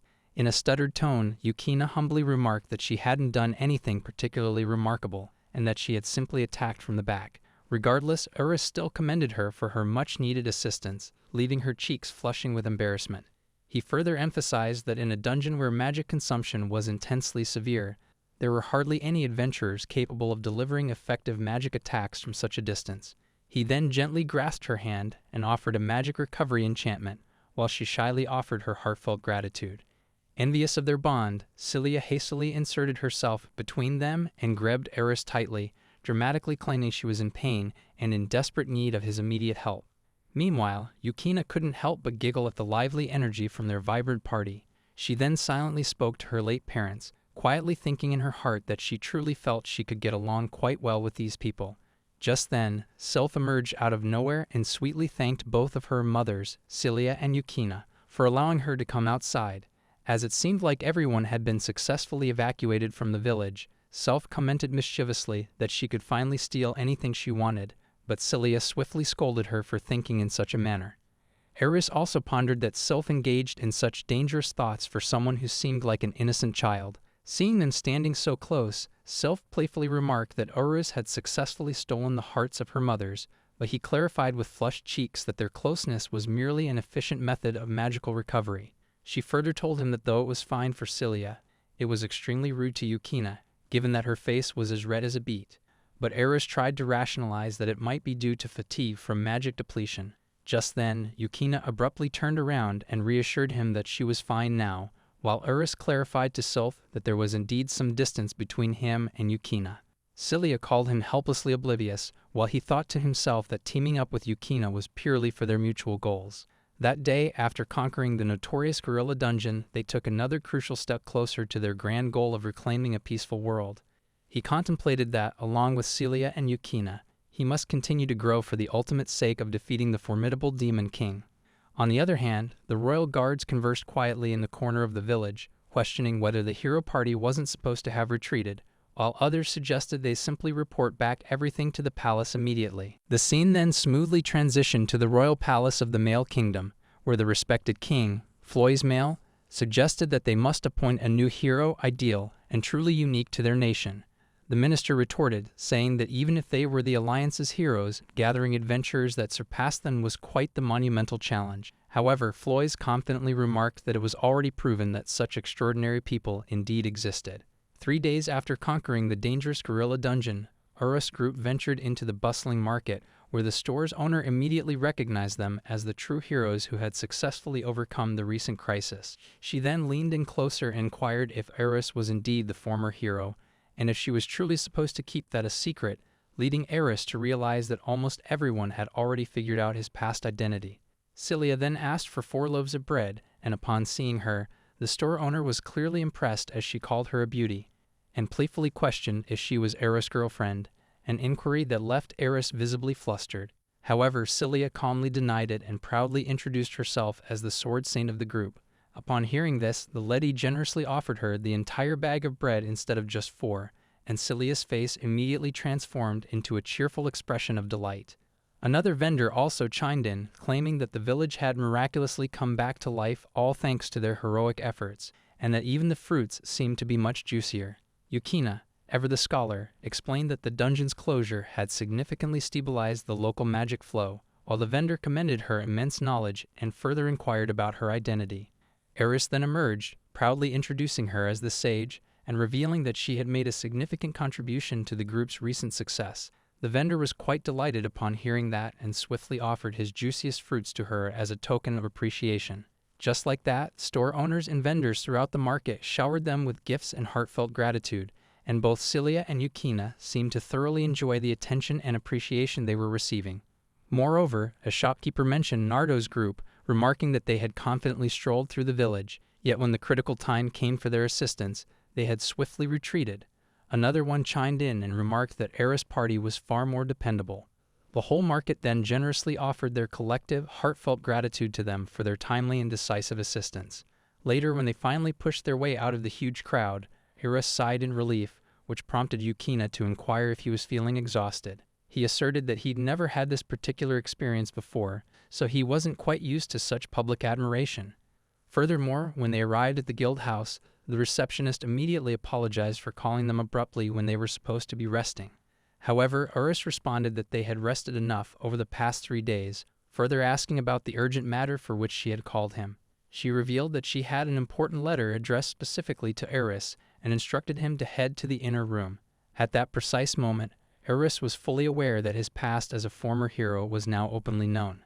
As the receptionist was guiding them, Celia pointed out that it was typically a no-entry area, but the receptionist disclosed that it was their private office. She informed the group that following the swift completion of the dungeon quest, a letter had arrived the previous day directly from the capital, and given the unusual speed of its delivery, it must undoubtedly be from a carrier pigeon. Hence, it was of supreme importance for them. When Eris inquired whom it was from, she revealed that it was from King Floys of the Male Kingdom, a disclosure that left him truly astonished. When he glanced over the letter, it clearly stated that the king had personally congratulated them on their swift and decisive conquest of the dungeon. Moreover, the letter declared the forthcoming dissolution of the allied hero party and the simultaneous establishment of an independent hero party specifically for the Male Kingdom. Most significantly, it proclaimed that the new hero party's esteemed leader would be Eris Folraist himself. Both Celia and Yukina were filled with extreme joy upon hearing this achievement, as they believed their extraordinary exploits in the dungeon had finally been officially recognized. Sylph also emerged at the scene, stating with a cheerful expression that although she didn't seem to know much about such matters, it certainly sounded quite impressive. The receptionist asserted that it made perfect sense given Eris' incredible accomplishments, but it was truly a remarkable feat to be nominated directly by the king personally. However, Celia voiced her confusion as to why they needed to create an entirely new party when they could simply include Eris in the current one. In response, Yukina explained that the current party was merely a coalition, essentially a multinational army funded by neighboring countries. But with the prolonged absence of major battles against the formidable Demon King, more countries had grown increasingly reluctant to contribute financially, and the result was a severe lack of funding, which inevitably led to a decline in talented adventurers gathering. To top it all off, the situation had significantly worsened since the guerrilla dungeon which appeared 6 years ago in Eris' hometown. Natural disasters could now potentially occur anywhere in the world, and prioritizing disaster response over Demon King's subjugation, countries had begun to invest heavily in their own immediate needs. Additionally, the receptionist disclosed that the allied hero party had been abandoned after their recent retreat from the dungeon, and it seemed the king had decisively chosen to establish an independent hero party solely for the kingdom's protection. Celia finally seemed to fully grasp the gravity of the situation and proudly claimed that Eris' time had finally come, and Eris hesitantly called it a very positive interpretation. Moreover, he stated that his ultimate goal would still be to defeat the formidable Demon King, and joining the hero party would merely be a temporary detour. Yet Eris pondered that the bitter, bad memories of the old hero party were incredibly hard to forget, prompting the receptionist to question if there was something troubling his mind. To her surprise, Eris inquired if there was the slightest possibility he could refuse the prestigious nomination for the new hero party. She pressed on, asking if he meant as a leader, but he clarified he was referring to becoming a hero in general, a revelation that left everyone in the room in stunned silence. Still visibly shocked, she stutteringly responded that refusing a royal decree was utterly unprecedented, while Celia and Yukina desperately attempted to persuade him, arguing that it would be an immense waste to decline such an honor, and that he should still participate despite his evident hesitation. Meanwhile, Eris couldn't comprehend how he could possibly explain his complex feelings to everyone. Meanwhile, in the grand audience chamber of the Male Kingdom, Gallius Sheffield, Farrah Forrest, Sils Astria, and Miguel Brugh were formally appointed as the new distinguished heroes of the Male Kingdom by the king personally. Next, Floys brought up the matter of the party leader, and Gallius quickly gave him confident reassurance, saying he would readily handle it as he had led an A-rank party for years, and was quite confident in his leadership abilities. However, Floys calmly remarked that the leader had already been decisively chosen, though he wasn't present there at the moment. Gallius instantly apologized that he misspoke and immediately questioned about the leader's identity, to which Floys revealed that he was none other than Eris Falrays. Gallius immediately realized that he was the skilled enchanter from the former hero party, a revelation that clearly surprised him. On the other hand, Floys cheerfully remarked that though it hadn't been publicly announced yet, he had heard Urus had single-handedly conquered the gorilla dungeon. Floys further proudly claimed that even after stepping down as a hero, Eris remarkably strived to save the people, and his spirit and inherent strength were truly extraordinary. Floys considered him exceptionally befitting of such a prestigious title. On the other hand, Gallius broke into a cold sweat as he grasped that the leader of the hero party wielded immense authority. He knew that under the king's direct name, overwhelming power and influence would be granted to the leader, both within and outside the party structure. Gallius couldn't comprehend why he wasn't chosen, as everyone acknowledged his prowess, and he had led many parties to success for years. He found it utterly disrespectful to come to that grand stage only to work under the command of a mere kid named Urus. He firmly believed that if he had encountered the dungeon first, he would have undoubtedly been chosen as the leader, not Urus. Meanwhile, Fira inquired if it was possible for the party leader to change at some point, and Floys responded that though he was not considering it at the moment, the topic might come up in court discussions once every few years. He then revealed that in just a few days, Urus was scheduled to arrive in the capital and officially join them, and commanded everyone to remain in standby until then. Gallius further pondered with growing resentment that the king was merely using the previous hero party's retreat as a convenient excuse, and was now overestimating Eris a little too much. Moreover, he contemplated with deep grievances that if Eris simply wasn't around, the king would have had no choice but to select him for the position. As he ventured outside the capital, a sinister vow formed in his mind that he would make sure Urus was out of the way, even when he didn't yet know what kind of man Eris truly was.